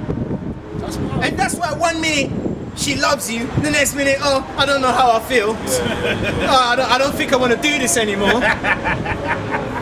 So you see how we're using contemporary examples, but we got a lot to cover, so we got to shoot. Right, so it says, right. This precept also sheds light on the femininity, on the femininity of the moon, and how the Reubenites who live within close proximity, because Congo is right next to Uganda, right? Exhibit this trait. A typical example will be the most famous Israelite of our time. That's right. The most famous Israelite of our time, Bring innit? that out. Bring that out. Everybody knows about him. Yeah. Okay, so the most famous Israelite of our time, Michael Jackson. So first we're going to break down Michael Jackson's name, Mayaka Allah. Right. Okay, Mayaka Allah Ban Ya'ai Kwaba. Right. Because Michael is Mayaka Allah and Jackson is just Jacob's son. Right. So Jacob is what? Ya'ai Kwaba and son is Ban. So Mayaka Allah Ban Ya'ai Kwaba. If Michael Jackson was in his right mind, we would have given him a Hebrew name. innit? Definitely. Yeah, that We'll was it. call him Mayaka Allah Ban Ya'ai Kwaba. Kwaba. Yeah. So that's what we're going to call Michael Jackson, yeah? You know? They're going to say, oh, he's such a performer. So that's how we're going to bring this word out. You know? And and if you don't perform, they'll say you're not performing. You're not Right, performing yeah, yet. They're like, this guy, man, like, boring. Yeah. So you can't win with Damn that. if you Damn don't, if you do, damn if you don't. If you don't perform, they'll say, Malak, you're not performing. What's going on? You're not performing, man. Right. You know? Right. But when you perform, oh, he's such a performer. Right, so Michael Jackson was a famous Reubenite. Yeah, Michael Jackson was from the tribe of Reuben, by the way. Just letting you know, for the brothers that don't know. And we're going to show you without any reasonable doubt. And that's why Yahweh Shimi Ashai made him the most famous Israelite that ever lived in our time. It was spiritual, man. Because Reuben is the first son of Jacob. Right. Okay? Right. Michael Jackson was a famous Reubenite, and his name, Michael, also Mayaka'Allah, means he is like the Most High. Right. AKA, because man, they'll treat this guy like he was the Most High, bro. Right. Everywhere he, bro. Yeah. The whole world came to a standstill because of this guy, you know. Crazy. But it was spiritual. It was spiritual. Spiritual. Right. It says he is like the Most High, AKA the Most High Yahweh's twin angel. So Mayaka'Allah is the Most High's twin angel, and we're gonna explain why. Because there's a reason why Mayaka'Allah means he is like the Most High. Basically, the Most High's angel representation. That's why he's the most famous angel in the Bible, Angel Michael. And that's why he's the prince of the power of the people. Right. And that's why when he wrestled Jacob, he blessed him. That's right. Because he said, as a prince, meaning like one of us. Right. So hey, all the clues are there, man. Yeah, it's there, isn't it? Right, so it says, and his name Michael, also Mayaka'Allah, which means he is like the Most High, aka the Most High Yahweh's twin angel. The explanation for this lies in Genesis 32 and 25. Get Genesis 32 and 25. So you see how we're talking about the 4 rivers, but now we're branching to show you a bit of history about the tribe of Reuben, because the tribe of Reuben is within close proximity of this river. Right. So you see how the Most High branches out, and then you give you a breakdown. You know, that's how the Spirit is, man. Genesis 32 and 25, and he reads, and when he saw that he prevailed not against him, right? He touched the hollow of his thigh, and the hollow of Jacob's thigh was out of joint, as he wrestled with him. And he said, let me go, for the day breaketh. Wait, let me what? Let me go, for the day breaketh. Right, and it shows you that Mayaka'Allah goes back to the moon cycle. Right. The day breaketh. Meaning the sun is coming up. Let me go. So he has to cut. He has to cut, man. He has to get out of there. Okay? Because the angels work with time as well. Right. Anyway, carry on, Malak. Right. And he said, I will not let thee go, except thou bless me. Right? And he said unto him, what is thy name? And he said, Jacob, Yaquaba. So his name was Supplanter, Right. Yaquaba. And he said, thy name shall be called no more Yaquaba, but Yashara'Allah, Israel. For as a prince hast thou power with Yahweh and with men. Right, so what gave Michael the authority to be able to bless Jacob like that? Because he was wrestling the archangel Michael. Because the archangel Michael is a prince as well. Right. That's why he said, as a prince, thou hast power with Yahweh. Now, what's further going to show you that that was actually Michael? Jacob did something after. Right. And has prevailed. And Jacob asked him and said, tell me, I pray thee, thy name. And he said, wherefore is it that thou dost ask after my name? Right? It's a mystery, but it's been revealed. Right. And we're giving it, man. We're not even charging. Yeah. It's free. For free. So that means this For free. spanking, the Most High need to spank real hard. Real, man. You know? And there's a reason why he's bringing all this out now. Because the Shah season is coming. It's coming, yeah, So this is like a last plea bargain.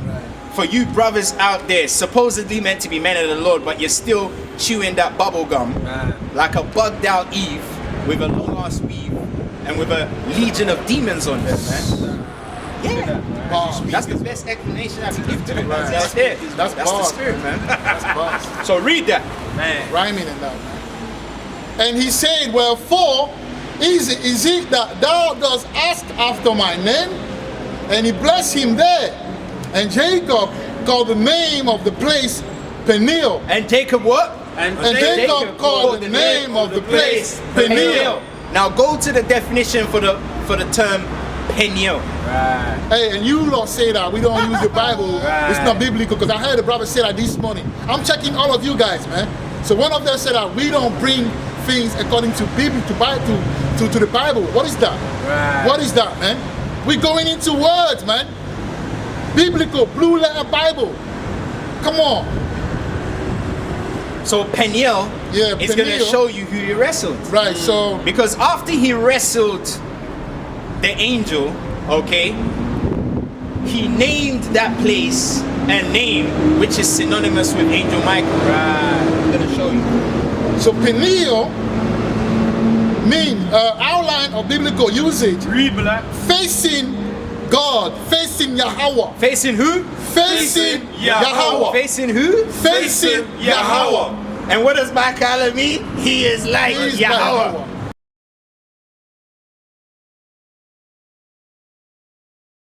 There you go. Man. Panya, You can't get around that. Nah, no way, no. And also, Jacob will be a so-called Nigerian today. Because remember, the supplanters in Israel are from where? Nigeria. Go type in Plateau State, Peniel. There's a place in Nigeria actually called Peniel. as well. Yeah. That's right. Because Jacob will be an Ephraimite. Right. You know, because he came back in the regeneration as who? James, the brother of John. That's right. The sons of thunder, man. That's Zebedee. right. You know, the sons of thunder, man. That was Jacob and Abraham, both of them. Right. Both of them, because Abraham and Jacob are brothers, man. They're all from the tribe of Ephraim as well. Right. Literally, brothers. Imagine Literally, man. And they were all fruitful because Jacob had 12 tribes, Right. and Abraham is the father of what? The nations, right? So it's synonymous with the names. Because Abraham didn't just have Isaac, you know. He had other sons too, That's man. right. That's right. He had different sons. That's right. Midian, different sons, Yeah. man. Let me type it out. He was fruitful, man. Fruitful man. And all of this ties into the 4 rivers. We'll get to it. When they piece it all together, they'll see. Yeah, Plateau State.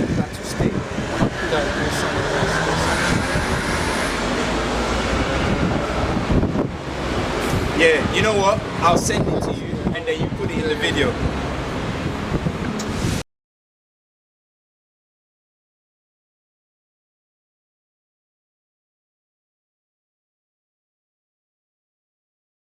So yeah, let's carry on. So remind me, I'll send it to you. Yeah, there's a place in Nigeria called Peniel. I might even find it when I. Yeah, man. Right, so Genesis 32 and 25. The word to analyze is Peniel, Panya Allah. Okay, meaning facing Yahweh. Right. So he faced Yahweh in the fight. right. He wrestled, you know, he wrestled Mayaka'ala. Because Mayaka'ala is a representation of Yahweh in the angelic form. Like also could you mean that he saw what Yahweh looked like? Yeah! Because when you read Daniel 9, is it 7 and 9, it tells you about the description of Yahweh. So maybe Yahweh actually saw what the Yahweh Most High looked like through Angel Michael. Angel Michael. Yeah. Facing Yahweh. I strongly believe that, Yeah, facing Yahweh. Panya. And even Yahweh Shai said the same thing as well, innit? Right. He that has seen me has seen the Father, yeah. Because we're all brothers, man. We all look alike. You know, like the Ephraim brother, I look just like him. Right. So we're all brothers. And that's how you and that's how you know and that's how you know back in the day to tell a tribe was through the dentals, the Right, teeth. the dentals come. Right. Because the first thing you say when you meet an Israelite is Shah. Right. Shah Lawam. Shalom. And when you say Shah, your you see the teeth. Teeth, yeah. And we know Levi has honey badger teeth. So as soon as you see the honey badger, you're like, oh, that's a Levi. Yeah, You know? yeah. So before the braces and drinking dairy products and all that, which messes up your teeth. We had brilliant teeth, man. So you didn't even have to ask a brother, yo, Malak, what tribe are you from? Right, you can see As soon that as he through says Shah Lawam, dentition. you see the dentition. And also, when a body gets burned, what's the only thing that don't burn? Teeth. The teeth. Teeth come. So that's how it's like DNA. Your DNA strand is in the teeth, man. You know, that's why teeth cost so much money. Right. You know, the guys that get their teeth done, do you know how much money they have to pay? 3,000. It's crazy, a lot man. Of money, you know. A lot of money. A lot of money. That's a little gem I've got in These there. are the Shemite, man. Yeah, they could be Shemites, you know, they could be Shem. But then again, you got to interact with them. To see this. you got to interact with them to see the spirit. One is not a Jew outwardly, That's right. but inwardly. Right, so Panya Allah, which means the face of power. Jacob called the place the face of power because he wrestled Angel Michael, whose name translates to he is like the power, which is Yahweh. Also in Nigeria, there's a place called Plateau State. There's a place in Plateau State called Peniel. And since Jacob came back as James, the brother of John, of the sons of thunder, that will make him a Nigerian today. Okay? But in Hebrew terms, an Ephraimite, as Joseph was his favorite son. Now get 1 Chronicles 5:1. You know? And this is a precept that make Ephraim feel like he's meant to be running the show. This is the precept that makes him feel that. Ready? Got Yeah, it. 1 Chronicles 5:1. Yeah. This is the genealogy of Reuben. This is 1 Chronicles chapter 5, verse 1. Now the sons of Reuben, the firstborn of Israel, for he was the firstborn, but for as much as he found his father's bed, his birthright was given unto the sons of Joseph. Is what? His birthright was given unto the son of Joseph. Right, so Ephraim took over from Jacob. I said that. I said that, man. So that's the precept. So that shows you that Jacob came back as James, the son of Zebedee. You know, and Zabadiah. It goes back to Ahab, innit? Shall I read the rest of it? Ahab, the vineyard coveter. Yeah, the vineyard coveter, man. So Ahab gonna hate on the wine, innit? Because the scripture said that Ahab couldn't sleep because of that vineyard, man.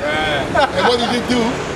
He got a Jezebel, which then hired the son of Belial, you know, to go against Nabal. The sons of Belial, innit? Yeah, and the sons of Belial are from the tribe of Benjamin. Yeah, they're from the tribe of Benjamin. You know the guys that you can't say nothing to, they talk over you. That's the sons of Belial, man. And sometimes Ephraim like to link with Benjamin to go against the vineyard, man. So all this is spiritual. All this is spiritual. Yeah. You see, the Most High Yahweh is showing us what's going on. Yeah. You know? How you gonna defeat the wisdom of Yahweh Bahashim Yahushai? You can't. Because the Heavenly Father has shown us exactly how the whole thing is going down. You know? It's all spiritual. It's all spiritual, man. That's why we don't Because react. the guy that Ahab killed for the vineyard as well. He was from the tribe of Judah. From the tribe of Judah. He was from the tribe of Judah, man. You know? And Judah brings the new wine. And Ahab even went against Elijah. Which is a Levite. You know? Powerful, man. That's what I'm trying to say. So these guys need to just sit in their corner and just wait, man. You know, just wait. Just wait. Wait for the council, innit? Because that's they want to leave it till the council, right? Because Jake always needs that push. Yeah. Let me not even say Jake. The tribe of Ephraim and Benjamin, those two tribes. Yeah, that's right. They're the most unscrupulous tribes in all Israel. And if you think I'm lying, all you gotta do is go to the history, man. And you see how they get down. And Malak, when we say that, we're not going against brothers that, because there's beautiful brothers now. We're saying that this is the weakness of the tribe, innit? So if you're in the truth, you're sincere, you see the weakness and you say to yourself, you know what, I'm gonna reverse that. I'm gonna try to bring out the good side of the tribe. That's what we're saying, man. Yeah. So let's get back to Michael Jackson. Also, after the wrestle, Michael said, as a prince, thou hast power with Yahweh and with men, because he himself was a prince. Get Daniel chapter 12 verse 1. That's why he had the authority to what? To say, as a prince, thou hast power with Yahweh and with men. Because he himself is a prince. Right. Prince Michael, innit? You have it, Malak. Yeah. And it's funny because let me just leave that alone. Okay. Read Daniel 12 and 1. This is the time of the end. This is the book of Daniel, chapter 12, verse 1. And at that time shall Michael stand up, the great prince, which standeth for the children of thy people. Right. And there shall be a time of trouble. Yeah, that Shah season is going. That going time to Shah season as well. Such as never was seen, there was a nation even to that same time. And that goes into that video you're gonna make. Wisdom and understanding shall be the stability That time. So you saying what good is the new wine? You gonna find out what good is the new wine. Yeah, that's it on that a lot. The water. Right. So the only angel that was called a prince in the Bible was Ma'aka'ala, and it's a fact. And also Michael told Yaakov to let him go because the moon cycle was about to end. This can also be used as a correlation to how Michael Jackson was famously known for his moonwalk dance. That's right. Hey, spiritual. Because everybody knows about Michael Jackson's moonwalk, innit? Right. But they don't understand it was all spiritual, man. Right.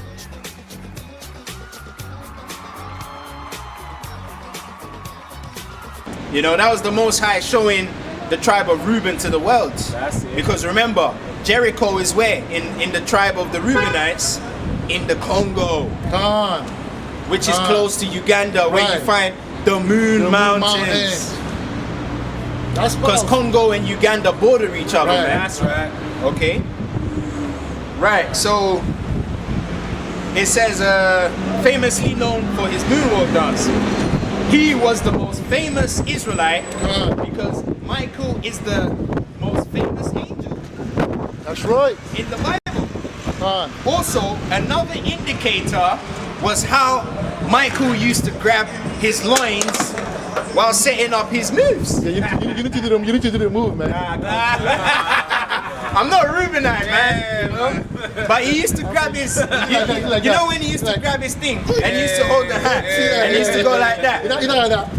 Yeah. And a lot of Reubenites, that's what they do when they do the dance with the You wings. know the dance. I might Yeah, the put it dance. in I there, might put man. the dance.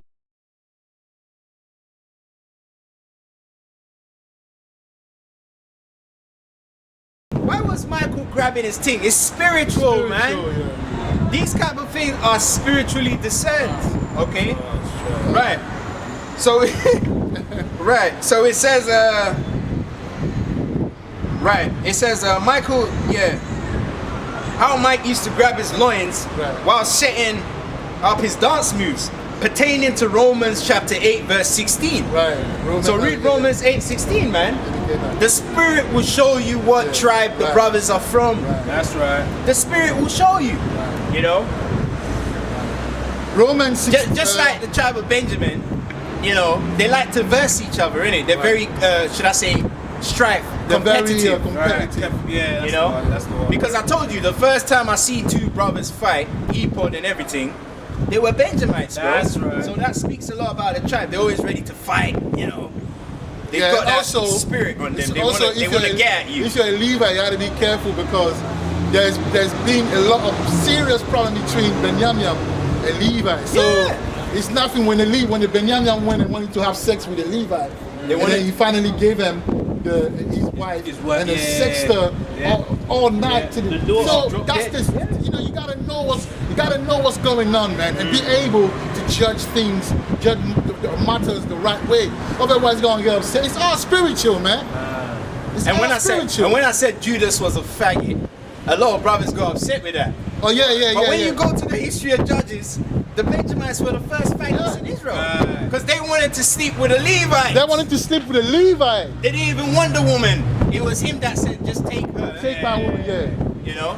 Crazy. So that's spiritual, man. So the Benjamites, they need to chill out, man.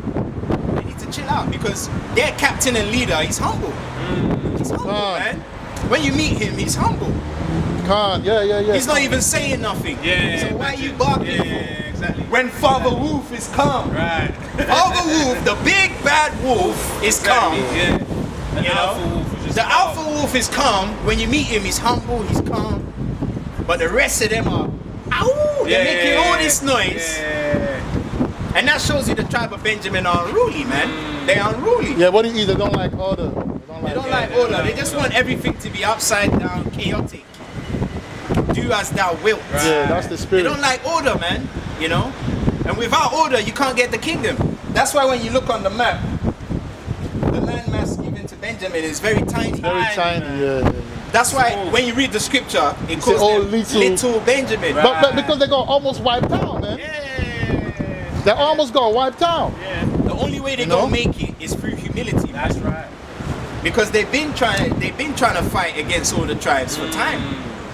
You know, they've been trying to fight against the tribes for a Well, long time. they did fight, but they got taken down because this truth is a spiritual thing. You can't come with carnal might and win. Right. You know? That's Yeah, it. you can't rely on your physical strength, man. Because in West Africa, they got brothers that prepare spiritual. You come against them, they give you one job. You're on the floor, man. Right. Because they're prepared. They got that spiritual power on them, left and side. Left hand side, yeah. You know? You know. So yeah, and also it's funny because the guys that do the left hand side juju, how'd you Right. beat them? Right. It's a lot. Exactly. Right. How'd you beat those How do guys? If you're not observing the laws, Right, how do you- they're gonna Yeah. overtake you. You're gonna overtake you. If you're That's not it, using, because you gotta have the hyssop. Yeah, that's how you defeat them. That's why we are the bottom. Yeah. Because all the other tribes, they're using left and side power to put us down. Yeah. But they do ritual, you know. That's it. If you go, I've got, there's a shop right there, not down my street, right? And I know the guy. Every morning when I go to that off-license shop, he's burning the incense. Yeah. He's saying a little ritual. You know. Hey, they're on that. Because even the guys, The guys that were using the left hand side, the juju, they're spiritual, you know. Of course. They don't touch certain things, you know. They don't touch certain women. Certain women on their They don't do period, this, they they stay don't do away that, from yeah. that, you know. They're spiritual to a certain extent. So if you're meant to be following Yahweh Hashem Yahushai and you're not even doing the basic spiritual stuff, on. when you come up against them, they're gonna eat you, man. They're gonna beat you up. They're gonna beat the hell out of you, man. I'm telling you, they're gonna beat you up. So yeah, Romans chapter 8 verse 16. Have you read it? No, I haven't Yeah, read it. read Romans. Because like we said, Michael Jackson used to grab his loins Right. while setting up his dance moves, Right. man, pertaining to Romans 8 and 16. You know? So read that. Romans 8 and 16. The Spirit itself beareth witness with our spirit that we are the children of There Yahweh. you go. So by spiritual means, they will do the things which are contained, you know, in their tribe. Like Reuben is known, you know, for the woman thing, with the rod thing. That's why he keeps grabbing his rod, you know. That's it right there, man. Right, it says also, at a certain point, Michael was the center of attention of the entire world. Right. It's a fact, you know. And Congo, which will be his country of origin, happens to be in the center of Africa. That's right. So look up which country is in the center of Africa. Because you know how Michael Jackson was the center of attention. Right. That all goes back to the tribe of Reuben, man. You know? Facts. Tribe of Reuben. Yeah. That was spiritual what happened there. Wacko Jacko. Yeah, the heathens couldn't get enough of him, man. People were passing out in the crowd. That goes back to Reuben. Reuben kills the ladies, isn't it? By coincidence, He's a ladies he's killer. a ladies killer, He's a man. ladies killer, man. You know, the lady, Mr. Steal Your Girl, innit? Right. They will do it right. By coincidence, the equator, what is it, the equator is close the halfway between northern and southern apexes of the continent. The center point is in the Democratic Republic of Congo. The what? The Democratic Republic of Congo. Did you hear that? The Congo is in the center, man. So You can't get around you can't make it up, man. Come on, man. You know what I mean? Just study and study, bro. That's all you look. Sit down Because- and study. That's what you need. And also another thing At as this well. point. Have you noticed Michael Jackson used to spin around? Yeah. He used to Right, do yeah, like that, yeah, like and that. then he would spin Yeah, around. yeah, yeah. What does that go back to, man? Yeah, it's he was that. doing Yeah, the yeah, dance. that dance.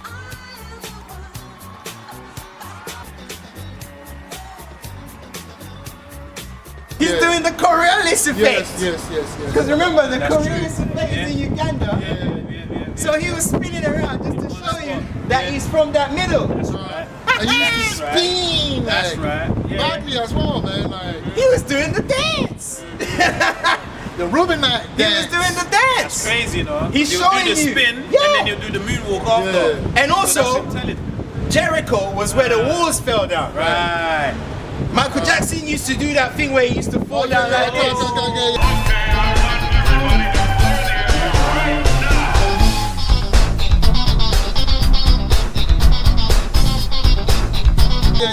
He went he went like That's what I'm that. trying to say, man. It's all there. Wow, man. Have you seen when he used to do Yeah, that go- thing he when he goes go like like that? Yeah, I can't even do it. That's what I'm saying. So, hey, you can't make this up, man. Yeah, that's heavy. You know? He used to heavy do right that there. thing where you come forward like that. Yeah, that's heavy. And then he comes back again. Yeah, that's heavy. That's heavy. How can they say we're making this shit up? Obviously, they don't say that Michael Jackson, yeah, in his shoes at the bottom, he had a space. Yeah, but where he- even still, the spirit of spiritual, it, man. the spirit of it, him It's the even actions having he an was doing. idea Yeah, it's to the go that actions way. he That was is doing. spiritual. That's the point that And we wait, make. what was this album called? It was called what? Off the Off Wall. the whole, off the wall, yeah. Off the wall. Yeah, Off that's with the wall. Bring that wall of Jericho down. That's what I'm saying. You can't scoff against the new wine. That is heavy. You know? That is heavy. So all of you guys that are bucking up against That is this, heavy. you're being recorded, mate. It's gonna go down in the Hebrew Israelite legends.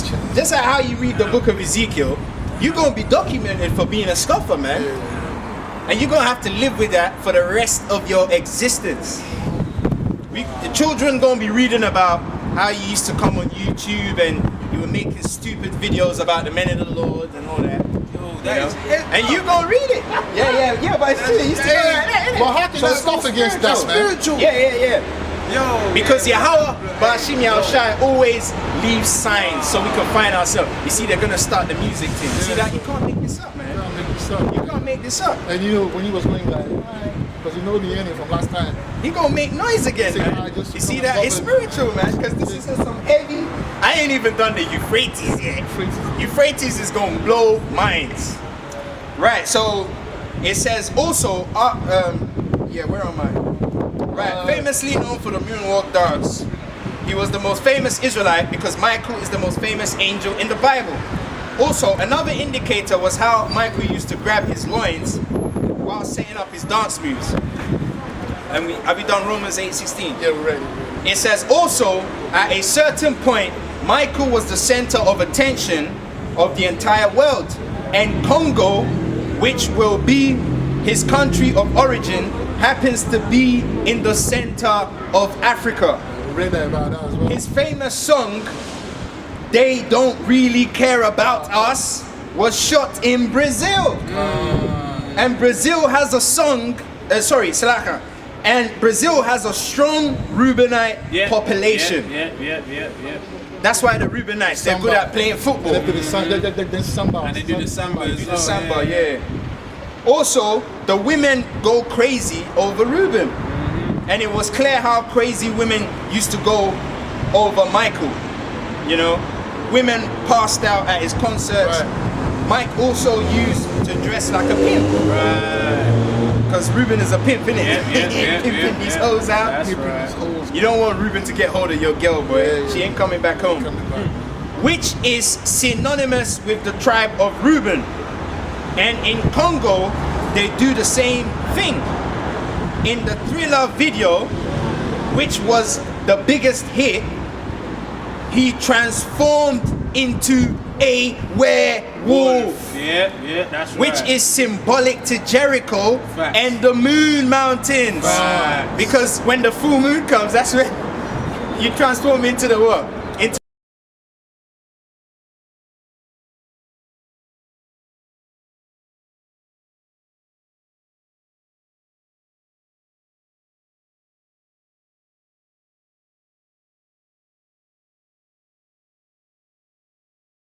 the werewolf, man. Right. So that goes back to the moon. Facts. Also, pertaining to the prophecy concerning Reuben's excellency of dignity, Michael represented that with his global stardom. Right. Okay? And also, get the prophecy concerning Reuben, Genesis 49. Because remember, even though Michael Jackson was the most famous Israelite of all time, in our time, not of all time, in our time, he died penniless. But let's read the prophecy concerning Reuben. Jacob cursed Reuben, innit? I've got it. Though. Yeah, Genesis 49. I'll read it. Read it. Come on. This is Genesis chapter 49, verse 3. Reuben, thou art my firstborn, Right? my might, and the beginning of my strength. Right? The excellency of dignity. The what? The excellency of dignity. That's fame. And the To be excellency. dignified, that's why they call them dignitaries. Right. Dignity. Right. That's why he was the most famous. Right, carry on. And the excellency of power. Yeah, carry on, carry on. Okay. Verse 4, sorry. Understand unstable as water. And what? Unstable as water. That's why he kept changing his looks. Right, look, One minute he would look like this, the next minute he would look like that. He kept changing and changing and changing and changing until his nose nearly fell off, man. Right, yeah. And he went from being dark like us Yeah, to now white. being white. So he changed. He went from black to white. It's unstable. Yeah. He's unstable, man. Michael Jackson was unstable. You know? Thou shalt not excel, because thou wentest up to thy father's bed. There you go. Then defilest thou it. Yeah, so that's it on that. So remember, he said, thou shalt not excel. Thou shalt not prosper. That's the curse, man. That's why Michael Jackson died penniless. And he had to do his last tour. This is it. And they killed him before he could do it. You know? Because he was trying to cash in. But the curse still stands. You know? Right, so where we at? So he transformed into a werewolf, which is symbolic to Jericho and the Moon Mountains. Also, pertaining to prophecy concerning Reuben, excellency of dignity, Michael represented that with his global stardom, and also died penniless, fulfilling the curse Jacob put on the tribe of Reuben. Another thing to analyze is the spinning moves he used to do, which goes back to the Coriolis effect.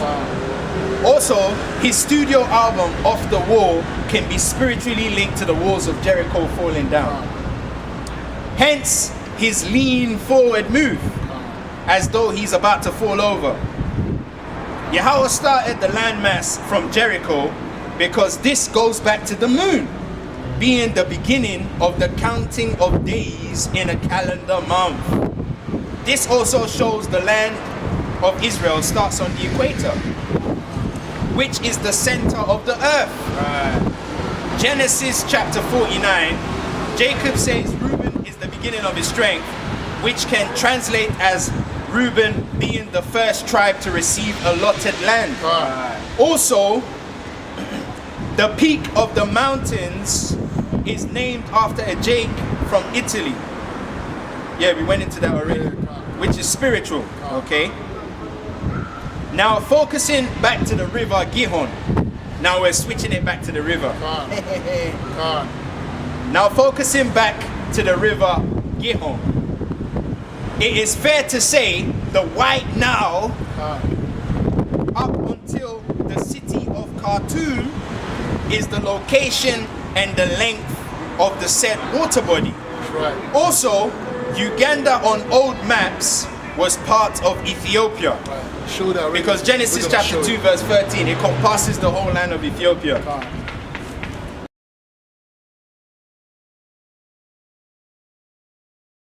So it starts from the mountains of the moon in Uganda, through Uganda all the way up to Sudan, and then it ends at Khartoum.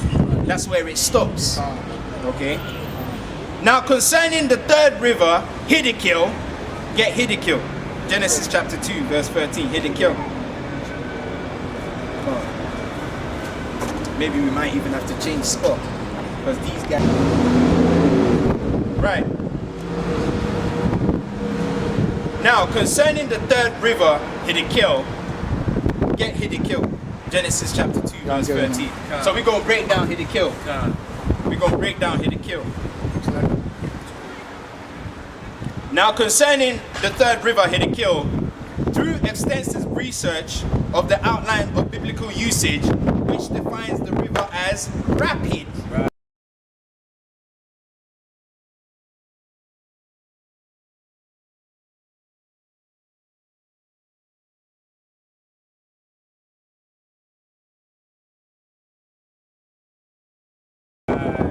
That's the definition for Hiddekel. It means rapid. The river called Blue Nile fits the bill. Right. So when the White Nile reaches Khartoum, it branches off towards Assyria, I go ahead and kill. which really Assyria is Eritrea. Okay? Because Eritrea goes back to what? Assyria, because Assyria means a step. Right. Okay? And Assyria, when you get to Assyria, it says it's the second highest, the capital city of Eritrea, Asmara, is the second highest city in Africa. So the first highest is Ethiopia. So it's like you're climbing up steps, man. Yeah. You're climbing. That's how the Most High showed me that. And isn't it when the Tigray people are as well? Yeah, we'll get into that. I'll talk about that. So get hit and kill. What does Right, hit so and kill hit mean? and kill, the outline of biblical usage, hit and kill, rapid, Rapid what? rapid.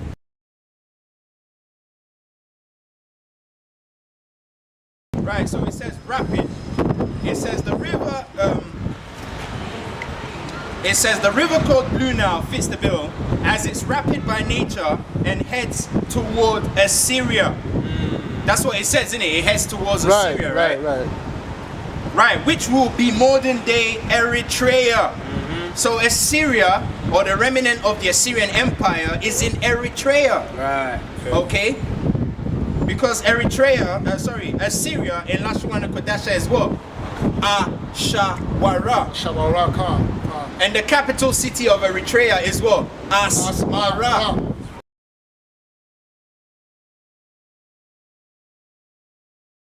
It's the same thing. Same thing. And it's funny because Assyria sounds like Syria, right? Right. So if Syria is in Somalia, Somalia is right next door to Eritrea. It's all in the Horn of Africa. Right. So it makes sense. Right. Right, so it says Assyria, which will be modern day Eritrea. Also, this same water body hit and kill is known as the Tigris. Right. So make sure you that's put it. that into the video. Yes. I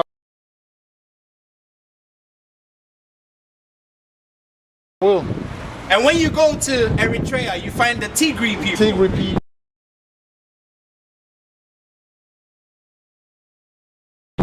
The Tigris people. Where did that come from? Right. It's the hit and kill, man. Because the hit and kill is going, when you look at the map of Africa, even though they say Eritrea is that small bit there, it could have been bigger than that. Let me show. Let me. It could have reached all the way up to where the Gihon. Can you goes see it? to. Hold on. Yeah, but you can put it in the video. Yeah. Or you want to zoom in? I want to zoom in just for the Yeah, sake of. because look, you got Somalia there, and you got Eritrea right there. Hold on. I'm going to zoom in.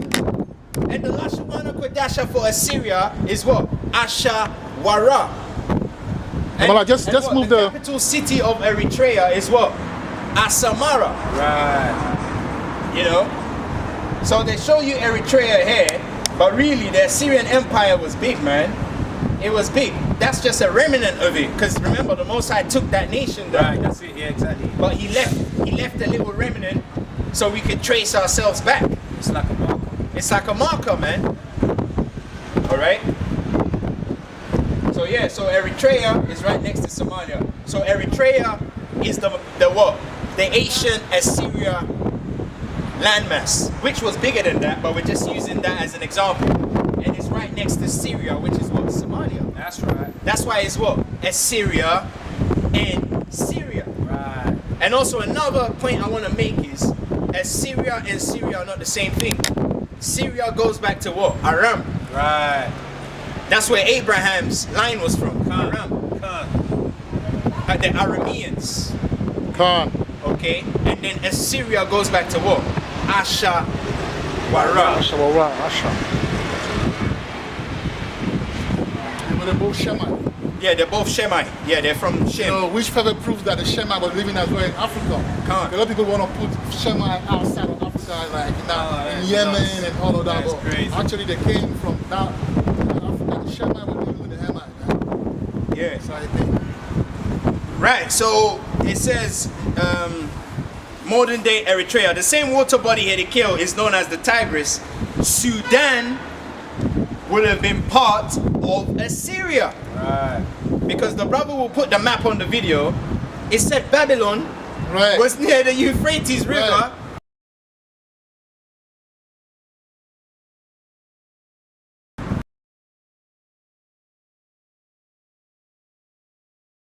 which is what?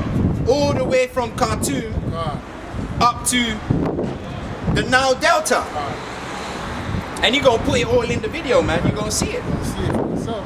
Okay? Old map, you know. Old map, man, is ancient. there. And he even says the Euphrates, man. You know? Right, so it says Sudan would have been part of Assyria or Ashur. Because Ashur means what? Black. Right. Sahara. Okay? Because Sudan, look up what Sudan means. Because remember when we looked up Ashur, Right. Ashur went back to what? Black, or Yeah, to be black, black yeah, skin. Sahara. Now type in what is the meaning of Sudan.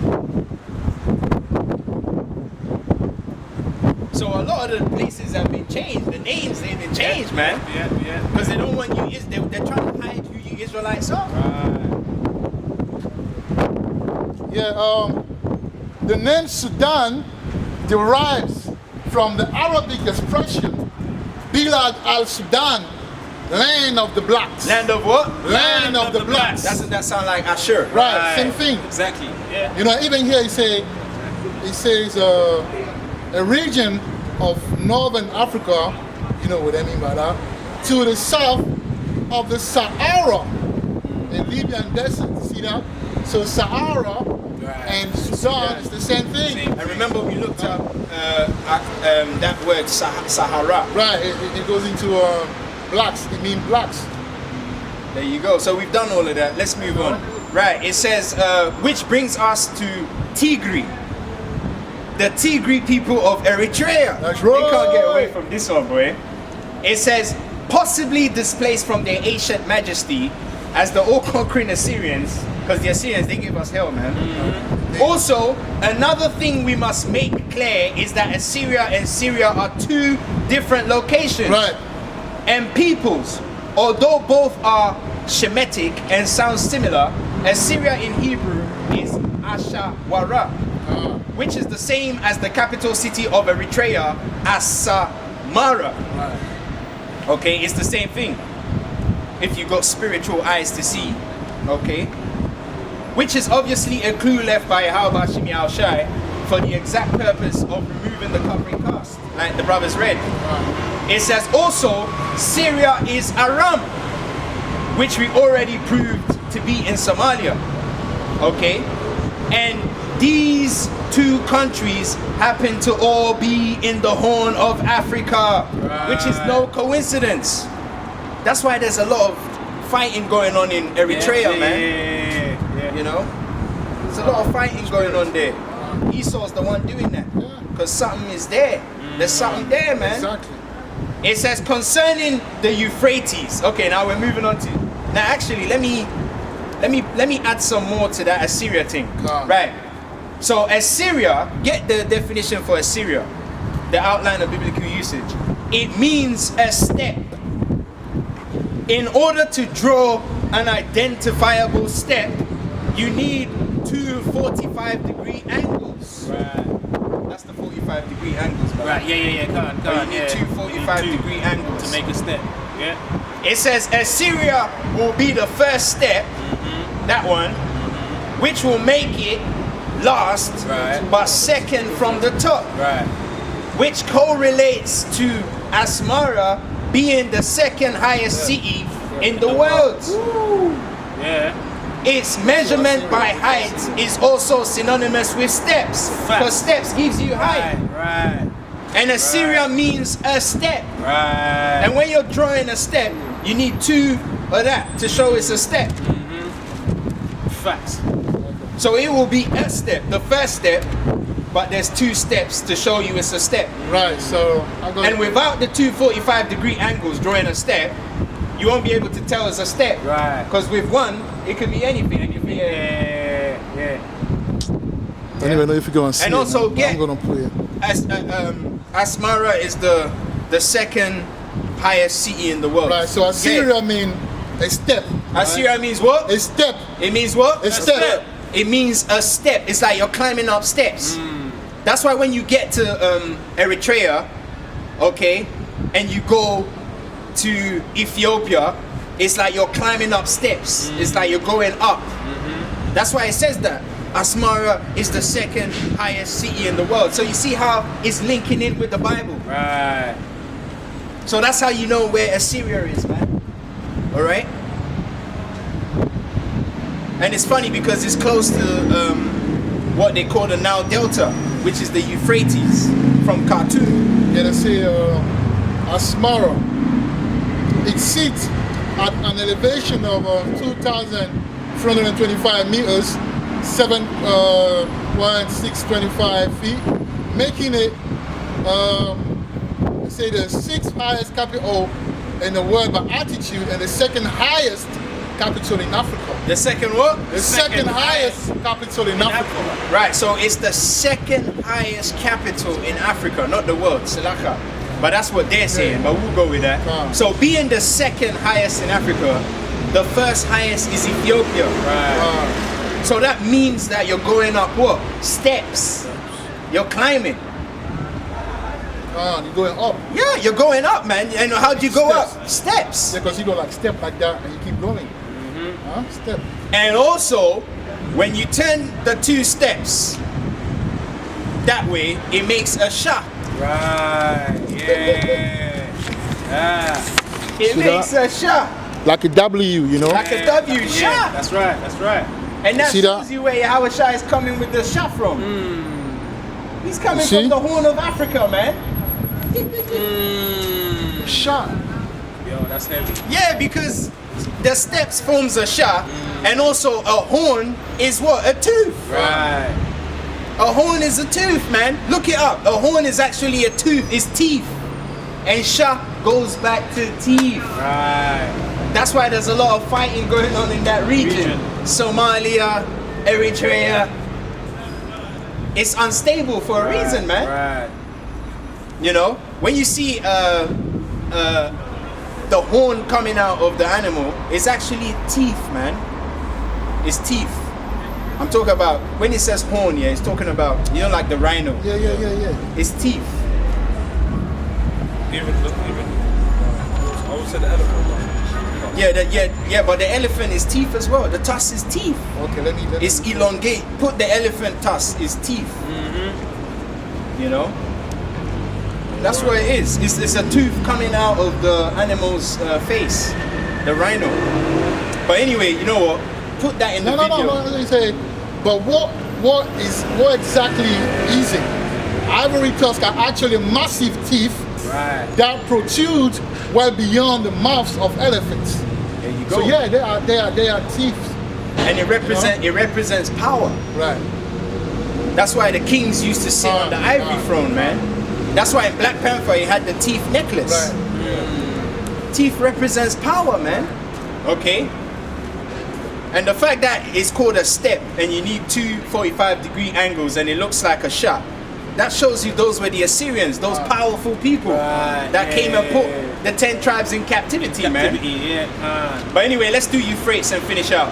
So concerning the Euphrates, which is the 4th and final river from the Nile stretch, it's fair to say it's the end product of the roots or source of the Nile River from Uganda. Because remember, the Garden of Eden is where? In Uganda. That's the source of the Nile River. Right. And the Garden of Eden was known to have what? The tree of life. Right. That's why when you see that's why when you see the Nile Delta, the Nile Delta looks like what? An acacia tree. Right. Can you show it to them? The Nile Delta, it looks like an acacia tree, Send me man. the picture. Yeah. You know, let me see if I can find it. It looks like an acacia tree. Yeah, this one. Boom.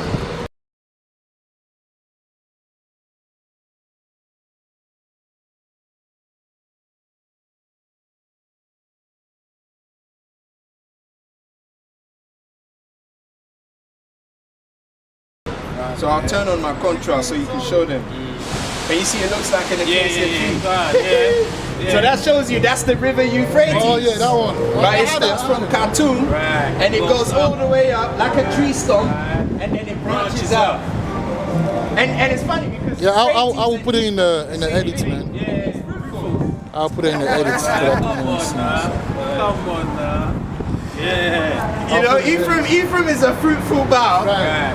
That's why it looks like a tree. Yeah, because It starts from Khartoum, right. it goes all the way up, and then it branches out. It becomes fruitful.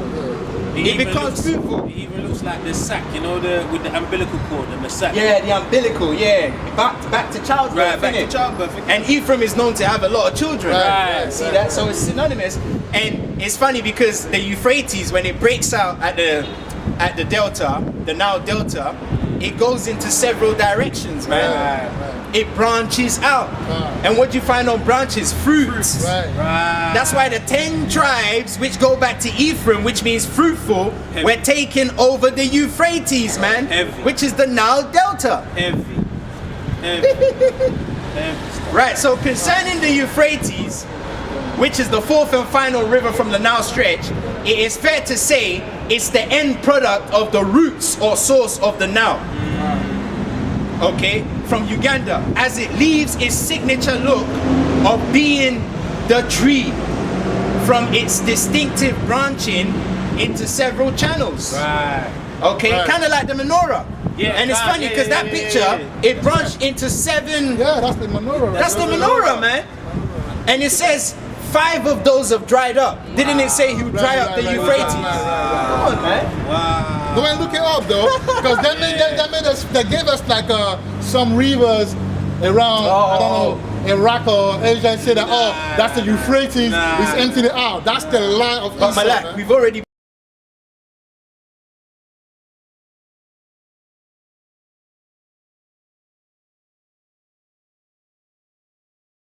proved that Syria is not even up there. Exactly. I see. Exactly. So by process of elimination, Elimination. the whole thing is dispatched. Yeah.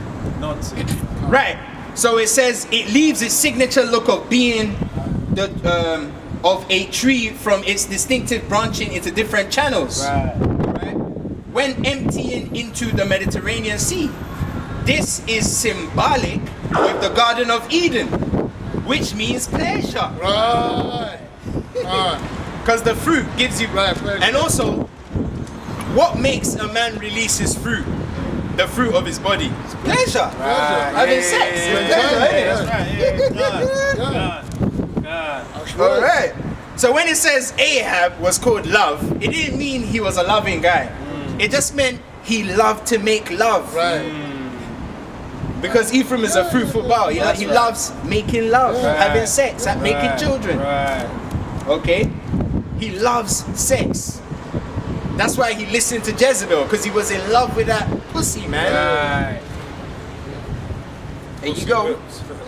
Pussy whip. So the guy that always says, I love you, bro, you gotta check that love he's talking about.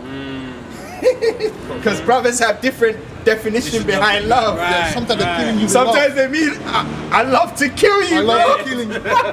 Or they're killing you with love, like, you know When what a I'm brother saying? says, I love you gotta be careful, man. Be careful, man. The guys that are always preaching love. We're not saying don't love brothers. No, but But the guys that always talk about love, they're the ones that always step on your toes.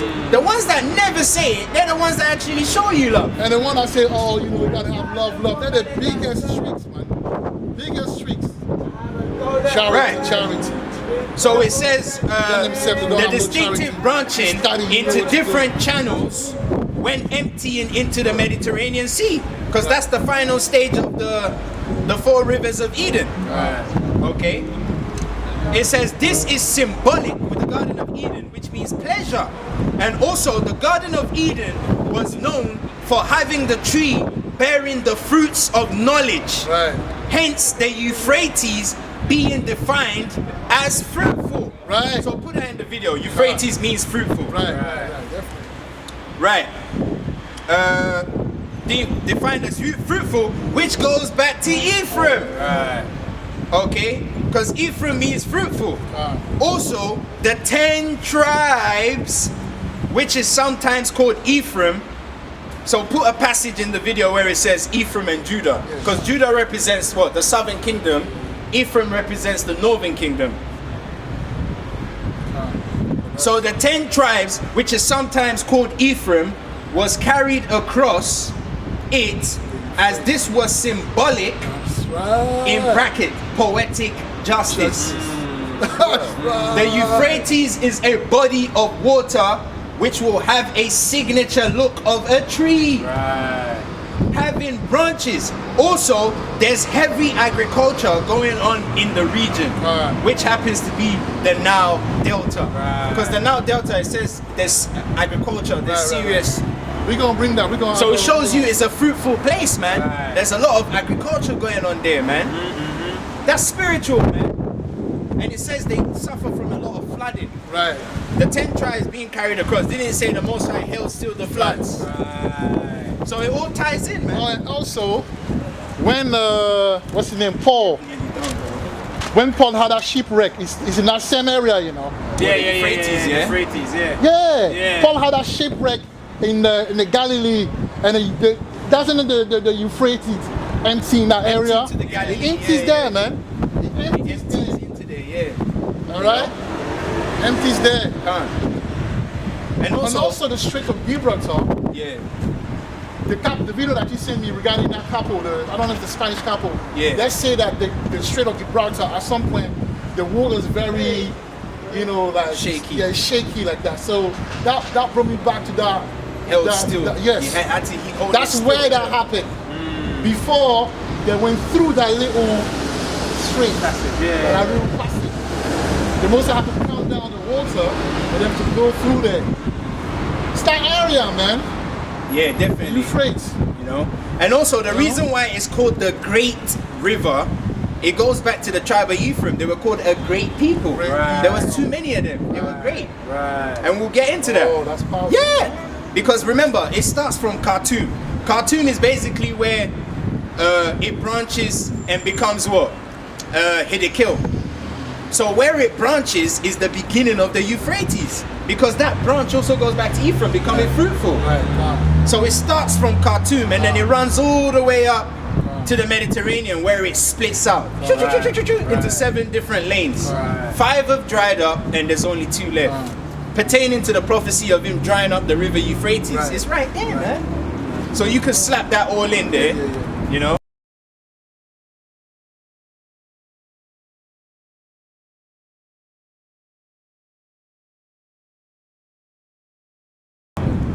Right, synonymous to being fruitful. Right, where am I? The Nile Delta, which is synonymous with being fruitful. So from the junction at Khartoum, because Khartoum is a junction, because remember, it comes from the mountains of the moon, it goes all the way up, and then when it gets to Khartoum, that junction, it branches and goes towards where? Eritrea, through Ethiopia. But then it carries on from there up to the thing, so that would be the Euphrates, right? So it says at Khartoum, all the way towards the emptying at the Mediterranean will be the great river Euphrates, and also it's longer because from Khartoum all the way up to the thing, the length is longer, and then it branches out. So that's that great river Euphrates, man. And when you show the map, it actually says it's Euphrates in it. Oh, sure. On the thing. That map is all there, man. That Asian map. You say Euphrates, and you show the Euphrates going through Sudan, and it's funny. It called Sudan Babylon. So it shows you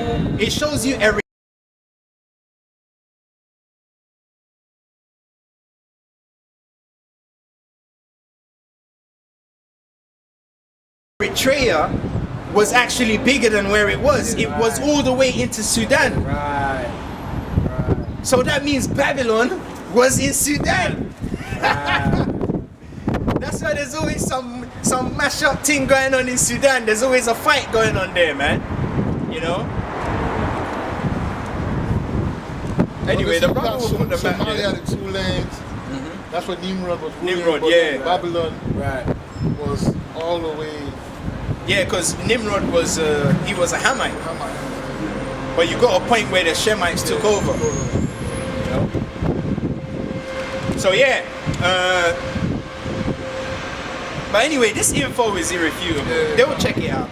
Right, it says the junction at Khartoum all the way towards the emptying at the Mediterranean will be the great river Euphrates. Get Joshua 17 and 14. The tribe of Ephraim is described as being a great people, as they have many people in the tribe. Hence the river Euphrates adopting the same name which is synonymous with the many channels it becomes upon reaching the Mediterranean. Also, it's referred to as being a great river, just as Ephraim is referred to as being a great people. So read that. Joshua 17 and 14, right? Yeah, Read it. let my young read it. This is Joshua, chapter 17, verse 14. And the children of Joseph spake unto Joshua, saying, Why hast thou given me but one lot and one... And notice he said, why hast thou given me but one lot? Right. That goes back to that one strand of river Right. going up there. Why hast thou given me one lane to flow in? Right. And then it multiplies Right. and becomes many lanes. That's Right. why it's called Euphrates. Right. So, why hast thou given me but one lot and one portion to inherit? Seeing I am a great people, Seeing what? Seeing I am a great people, That great river Euphrates. for as much as the Lord hath blessed me Right. hitherto. Yeah, that's it on that, Malak Tawada. So the tribe of Ephraim is described as being a great people. That's why Euphrates adopts the same name, which is synonymous with the many channels it becomes upon reaching the Mediterranean. Also, it is referred to as being the great river, just as Ephraim is a great people. Euphrates, Euphratite, and Ephraim are all the words with synonymous meanings, Salakia, interlinking them with each other. Euphrates means fruitful, and so do the other two words. The root word etymology for Ephraim's outline of biblical usages means to branch out. So get Ephraim. Yeah. Okay. Get Ephraim. It means to branch out. Branch out. So it branches out. Yeah. And it's funny because where the Euphrates begins, it branches out towards Ethiopia. Exactly. So you can't make it up, man. Come on. That's why when you see a tree, you see there'll be one branch here, and then it still goes up, Yeah, and then yeah, it'll branch, yeah. branch, branch. Yeah, It's yeah, the same thing. Verse. 52. I think I got it. You know? Just go on and chase. And it all starts from the Garden of Eden, Right. which had the fruits. Right. Well, This is And what I- Ephraim is a fruitful Oh, house. 41. Yeah, man. Okay, I think I'm there. Yeah. So, have you got to branch out? Now go to that one. The root word etymology. Ephraim. Yeah, I think you have to go into this one again. Yeah? Yeah, can you see that? It says to bear fruit, to be fruitful, Right. to cause to bear, to make. Jewel To up. branch off, Yeah, to branch off. Right, so you know. So you need to go. You need to go into the root word etymology twice. twice. Yeah. And then it says to branch out. Right. That's Ephraim, man. It goes back to the river Euphrates. Like to go twice. And then again. Because remember, sometimes it keeps going into the root word twice. And then can you see it says to branch off? Yeah, so Ephraim, to bear fruit, be fruitful, branch off. All right? And that's why Ephraim can't stay in one spot, man. Yeah, they have to, yeah. When you go into the world, there's Nigerians everywhere, man. Branching out, branching out, branching out. The archers were vexed. They shot at him because he's breaking down the wall. Right. Because to be an archer, you need height. You need height to shoot your arrows. So if Ephraim is a fruitful bough, you grow over the wall and knock the wall down, Right. so you won't have no height to snipe up or to use your archery, man. That's the prophecy concerning Ephraim. Okay. Right now, the most fruitful genre is what? Afro beats. Exactly. We not time. We're not time, man. Hey, and through the spirit, most of the niggas in America, they're Ephraimites, man. Ephraimite, but they don't just they think that Judah. Well, actually, no. Because if Sudan used to be Babylon, according to that map, what'd you find in Sudan? The pyramids. Right. What'd you find in America? pyramid as well. And if the 10 tribes were taken to Sudan, okay, which Ephraimite. Eritrea used to be part of, and you know that was the captivity for the 10 tribes, and they went to America, and on the American dollar you see the pyramid there. Come on, man. By process of elimination, you know, Right. it's the same thing. And it's funny because There are pyramids in the middle. it's funny because the delta, the now delta is not a pyramid. Right. A delta Yeah. goes back to a triangle, which Right. is a pyramid. Right. So that pyramid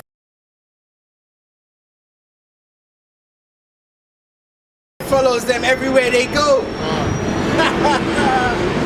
know what I'm trying to say? That's it. Yeah. Yeah. Because a lot of the jakes that were taken to America, they were from the 10 tribes, isn't it? Right. Yo. That's why they left to America, you know, through the Euphrates, which goes back to Ephraim, the 10 tribes. Right. Right, so it says many channels, okay? Right, so Ephraim are all the same word, right? So Ephraim's outline of biblical usages means to branch out, which goes back to how the Euphrates branches out into several channels at the Nile Delta. Also, the 10 tribes, which goes back to Ephraim as the head, were taken over into Assyria, which we can trace back to Eritrea. So basically, you see where the cartoon starts. If you cross over that river, you basically entered into Assyria. So on the other side of that Euphrates River, all the way up to Eritrea, that would have been the ancient Assyria. And it's funny because there's so many wars that happen between Egypt and Assyria, man. And Egypt is in Africa. Right. So that means they were battling in the continent. Right. They didn't come from fucking Iraq to come and fight the Egyptians in Africa, man. Right. It don't make no sense. But no one's asking the questions because they don't know. But Right. the pride, if you don't know, just say you don't know. You know, because these are revelations. Yahweh reveals. It's not about who's the best camp and who's got the most precepts. Right. You know? Exactly. This is about raising up your mind, your head. Exactly. So don't talk about spiritual power. This is the hurdle you need to get over before you start thinking about that. Right, so to branch out, which goes back to how the Euphrates branched out in several channels. The 10 tribes, which goes back to Ephraim. Ephraim as the head were taken over into Assyria, which can be traced back to Eritrea. Right. Another point to consider is that the Euphrates is a river that flows from south towards the north. Okay? Get Jeremiah 46 and 6. Because Uganda is southward. It's Right. going towards South Africa. Right. And then it flows up north. The scripture says that. It goes northward. The Euphrates goes northward. Come on, man. Come on. Jeremiah 46, yeah. 46 and 6. Oh, read it. It says what? The river that flows from south towards the north, Right. as You got it, shown you got in it. various precepts. Jeremiah 46 and 6. This is the book of Jeremiah, chapter 46, verse 6. No. Let not the swift flee away, nor the mighty men escape. They shall stumble and fall toward the north by the river Euphrates. You see that? Toward the north. That's The why they Euphrates, that's why they empty. call it North Africa. But really that's East Africa. It's just that the river's flowing north. Yeah, because he empties out, and that's where after that what you see. The Mediterranean is the Yeah, north. yeah. Towards the north, Europe. man. Europe. Come on, it's right there. And let the brother show them that there. So yeah, so that African map, as you can see there, it starts from Uganda. Where's Uganda? Right, so Uganda over there, and then it flows all the way up. It'll branch out towards Eritrea. Right. Okay, there it's heading towards Eritrea, and then when you come back to Sudan, Khartoum, it starts from Khartoum and then it goes all the way up and then it empties into the Mediterranean. That's literally it. The blue line right there. Look. The blue line here. Yeah. Follow So it goes all the way up and then it empties into Khartoum. Yeah. You understand? No, And that's towards it empties into the Yeah. Mediterranean. the Yeah. Mediterranean. Right. And also that's the north. It's Right. heading northward. Yeah. That's why the precept said that. It's right there. And it's funny because the river Euphrates, right, it goes through Sudan, Right. part of Sudan. Right. So it shows you part of Sudan was part of the Assyrian Empire, which Right. goes back to Eritrea. Yeah. Because that's why they get that. Eden would Eden be is down in here. Uganda, down there. Because that's where the Nile starts. Right. The Fall River, it starts Right. from there. So Pison is there, which is Right. the womb. Right. and then It goes going up is Gihon, Right. and then when you get to Khartoum, it branches Hiddekel towards there, and then Euphrates will start from Khartoum. So basically, Khartoum is the beginning of two different rivers. Right. The Euphrates and the Hiddekel. So the Euphrates and the Hiddekel, they meet at that junction in That's Khartoum. right. That's right. Yeah, man. That's it right there, man. Well, you guys are brothers should be proud. Water. Right, so it says, as it flows from Uganda and empties into the Mediterranean, which is northward. Okay, river-wise. Notice we said river-wise. Because remember, Egypt is not in North Africa. It's in east. There's no north in Africa, but the river flows northward. So get that right, because brothers might take that and say, oh, but I thought you said there's no north in Africa. So No, why it is goes north, which is We're talking about the river, yeah. the flow of the it river. flows all the way to the north, the Mediterranean, and you go to the Europe after that. Go on. And it says the Egyptians are found by the Euphrates. Get Jeremiah 42 and 6. So how'd you get Egypt? Because they said the Euphrates is where? Is it Iraq or Iran? Yeah, that's somewhere around Iraq or something like Where's the Egyptians in Iraq? that. And also people go to war. You're saying that the Syrian was fighting the Egyptian, right? Yeah. People go to war Based because on of their geographical conflict location. of interest. So there's something that share the same land, and there's something that they want, you know, because they're Within close proximity. yes. Well, Jeremiah, You know, so Jeremiah sometimes 46 and 2. common sense, man. Jeremiah chapter 46 verse 2. You know? okay. This is Jeremiah. I think this is how Josiah got killed as well, isn't it? The king Josiah. Right, read it. It's the book of Jeremiah, chapter 46, verse 2. Against Egypt, against the army of Pharaoh Necho, king of Egypt, Right.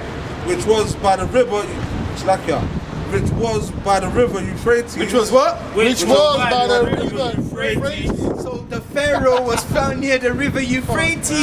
Look at that, man. Come on, man. It's like, come on, bro. So Pharaoh traveled all the way. It don't, and why would he travel if there's no a conflict of interest? Like I say, man, they have to be sharing borders or something like that to be fighting. Right. There's always something that they both want. Well, And then exactly. because they live close to each other. I'm not gonna leave my place all the way there. Like, what's the interest? Right, yeah. And you see how long it took back then to get to a place? Right, It exactly. was no plane, you know. Yeah, let me finish it off though. Yeah. In Carchemish, which Yeah, yeah, Nebuchadnezzar, one still. king of Babylon, smote the fourth year.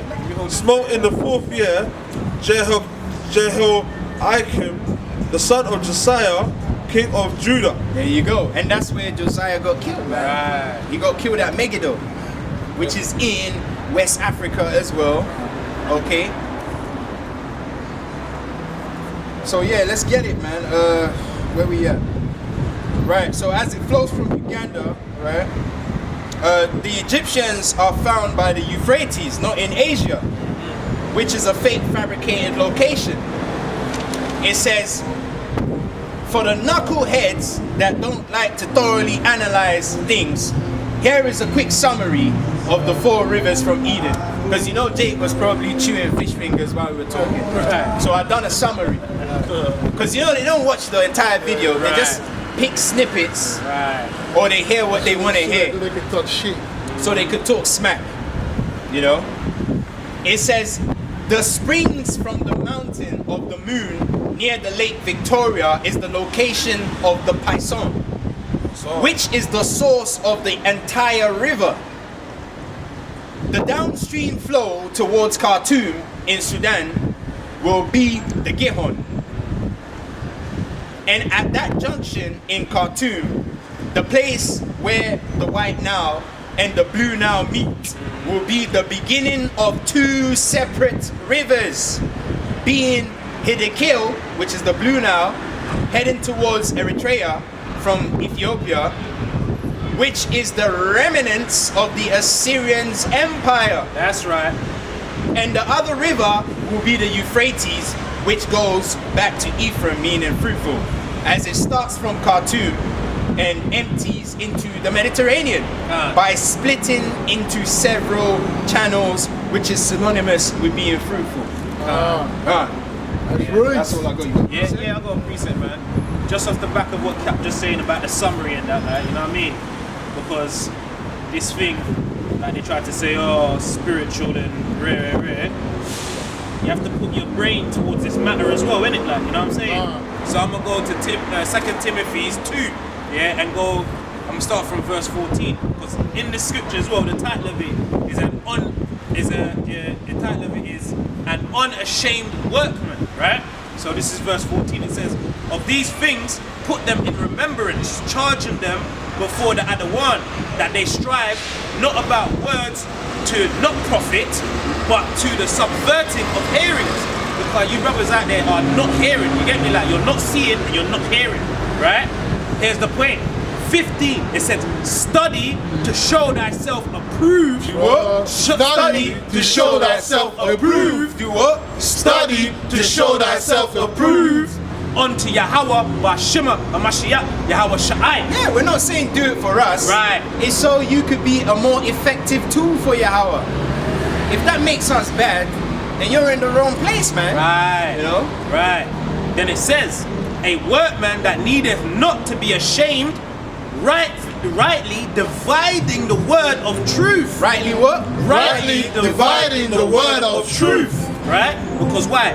Cat's got the spirit. You get me? Like, he's dividing the word. He's going into it. He's looking into the data of things. You know what I'm saying? Like, look, we're going back to the maps. You get me? Like, we're using the interlinear to break down words, to have understanding and meaning of them. You know what I'm saying? So we can put it, so we can use the logic to put to the actual the fact of the matter. You know what I'm saying? That's what we're doing out here. You know what I mean? But yet still, you niggas are fighting this. You get me? Like, you're fighting this. You're worse than the Edomites, man. You're worse than these heathens out here. You get me? Because why? You're holding us back.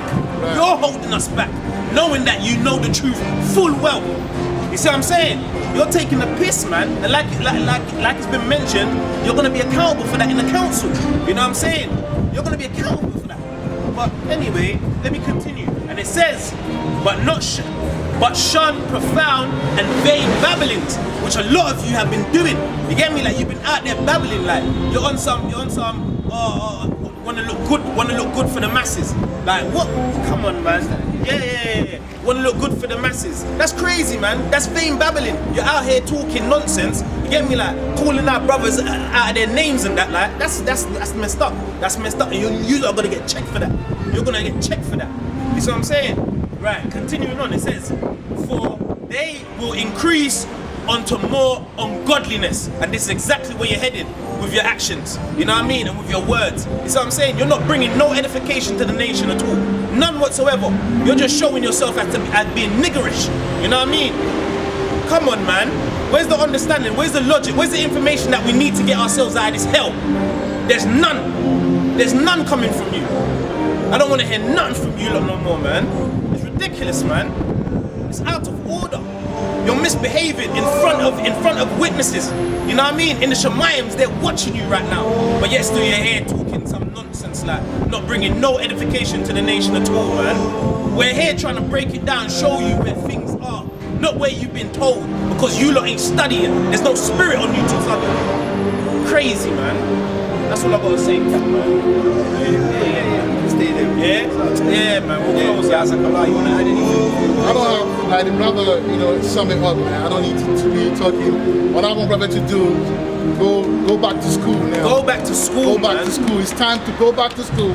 It's like we are people we lost. And the Spirit put it, because the thing is, because the brother, because the Most High chosen the brother, you can clearly see who has ever brought out this sort of information, man. There you go. Not to be proud. The Most High chose whoever he want to choose. You say something. You have not chosen me. I have chosen you. That's so it. if the Most High chosen the brother, let's align ourselves with the brother. Right. Let's do the work, man. Right. This verses thing up because it's not me. I'm hating the brother. That don't make sense. So before you look, you're free to do whatever you want to do. But before you do that, please make sure you come with the facts. If you think that the doctrine that we're bringing now, the new wine, is falsehood, go and do a lesson, right, and debunk it. And that's it. That's it. That's what I have to say. That's it, man. Because the scripture even tells you, like, the scripture tells you in Sirach, get thee next to a wise man. You know what I'm saying? And if you're talking about spiritual, and you have no spiritual discernment, How do you know then that what you're saying is true? Right. You know what I'm saying? Like, how do you know? You get me? Like, because whatever's coming out your mouth ain't wisdom to nothing. Like, you get me? Like, it's not wisdom to no one. You know what I mean? You're doing the same thing like niggas will do on the streets. Like, Right. come on, man. Come on, man. It's jealousy and hate. That's it. Jealousy That's and it. hate. They don't like to see the enemy of progress. Right. You know, Exactly. the enemy of, they know damn well that it's the truth, but because it's such and such, Right. they don't want it to, Right. to be fruitful. Right. That's niggerism. Yeah, it's Right. crazy, you know. It's crazy, man. At first, we used to pray against our enemies, Right. but they're praying against the new wine. The new wine. That's crazy, isn't They it? don't want us to progress. They don't man. want us to prosper, Hating us. man. Every goddamn day you turn around, they do a live, they do a video about us. But you do everything except what they're supposed to do, which is bringing the fact that the new wine is false. Right. Stop talking about me, man. Right. Get me out of it. I'm Yeah. just a vessel. Right. Okay? Right. Don't talk about me. Yeah. Try to go at the new wine. Go at the new wine. at the new If wine. you got a problem, go at the new wine. Get me? Come on, man. It's ridiculous, man. Yeah, man. We're gonna Make you feel like shameful. Yeah. And also, you know, last but not least, you're gonna be accountable, man. That's the point right there, man. You're gonna be accountable. That's it, man. Because everything is being recorded, isn't it? Right. So at the count, you know, they keep saying you know, how do we know we're gonna be saved? And all that, you know. Without confidence, you can't do the work of the Lord. Right. That's it. That's it. You can't. That's why the Most High gives us the confidence through these revelations.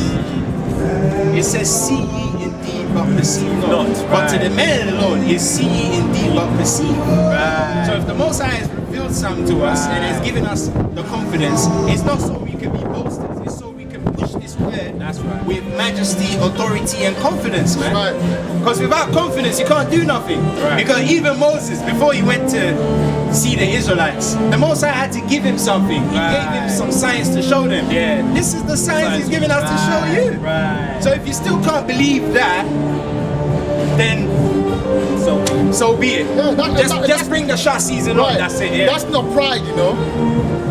Being bold and being, you know, assured enough Right. to bring out a new information. Right. That's not being prideful, you know. Not at all, man. Not at all. They're not even checking the information. They're just talking because it's that familiarity spirit. Spirit, exactly. Because they've hanged out with us, they've drank, they've eaten with us. Yeah. There's no But it sense shows of they're not about us. spiritual. They don't know how to draw the line. That's it. That's you know? it. Yeah. When it that's comes to doing the work, it's serious, man. It's serious, bro. But a lot of them, they got familiarity demons on them. They don't know how to draw the line. When it's time to be serious, get serious. When it's time to be worldly or, you know, brotherly or hang out, have a drink, they don't know how to find the fine line. Yeah. That's it, man. And when brothers don't want to hang out with you no more, you say brothers are not brotherly. Yeah, but when brothers hang around with you, you get familiar and you start disrespecting. Exactly. So what do we do? Anyway, that's it on that for me. So Yeah, that's it, man. Yeah. I'm closing out, man. we're gonna turn to the east. Yeah. We're gonna give our praises.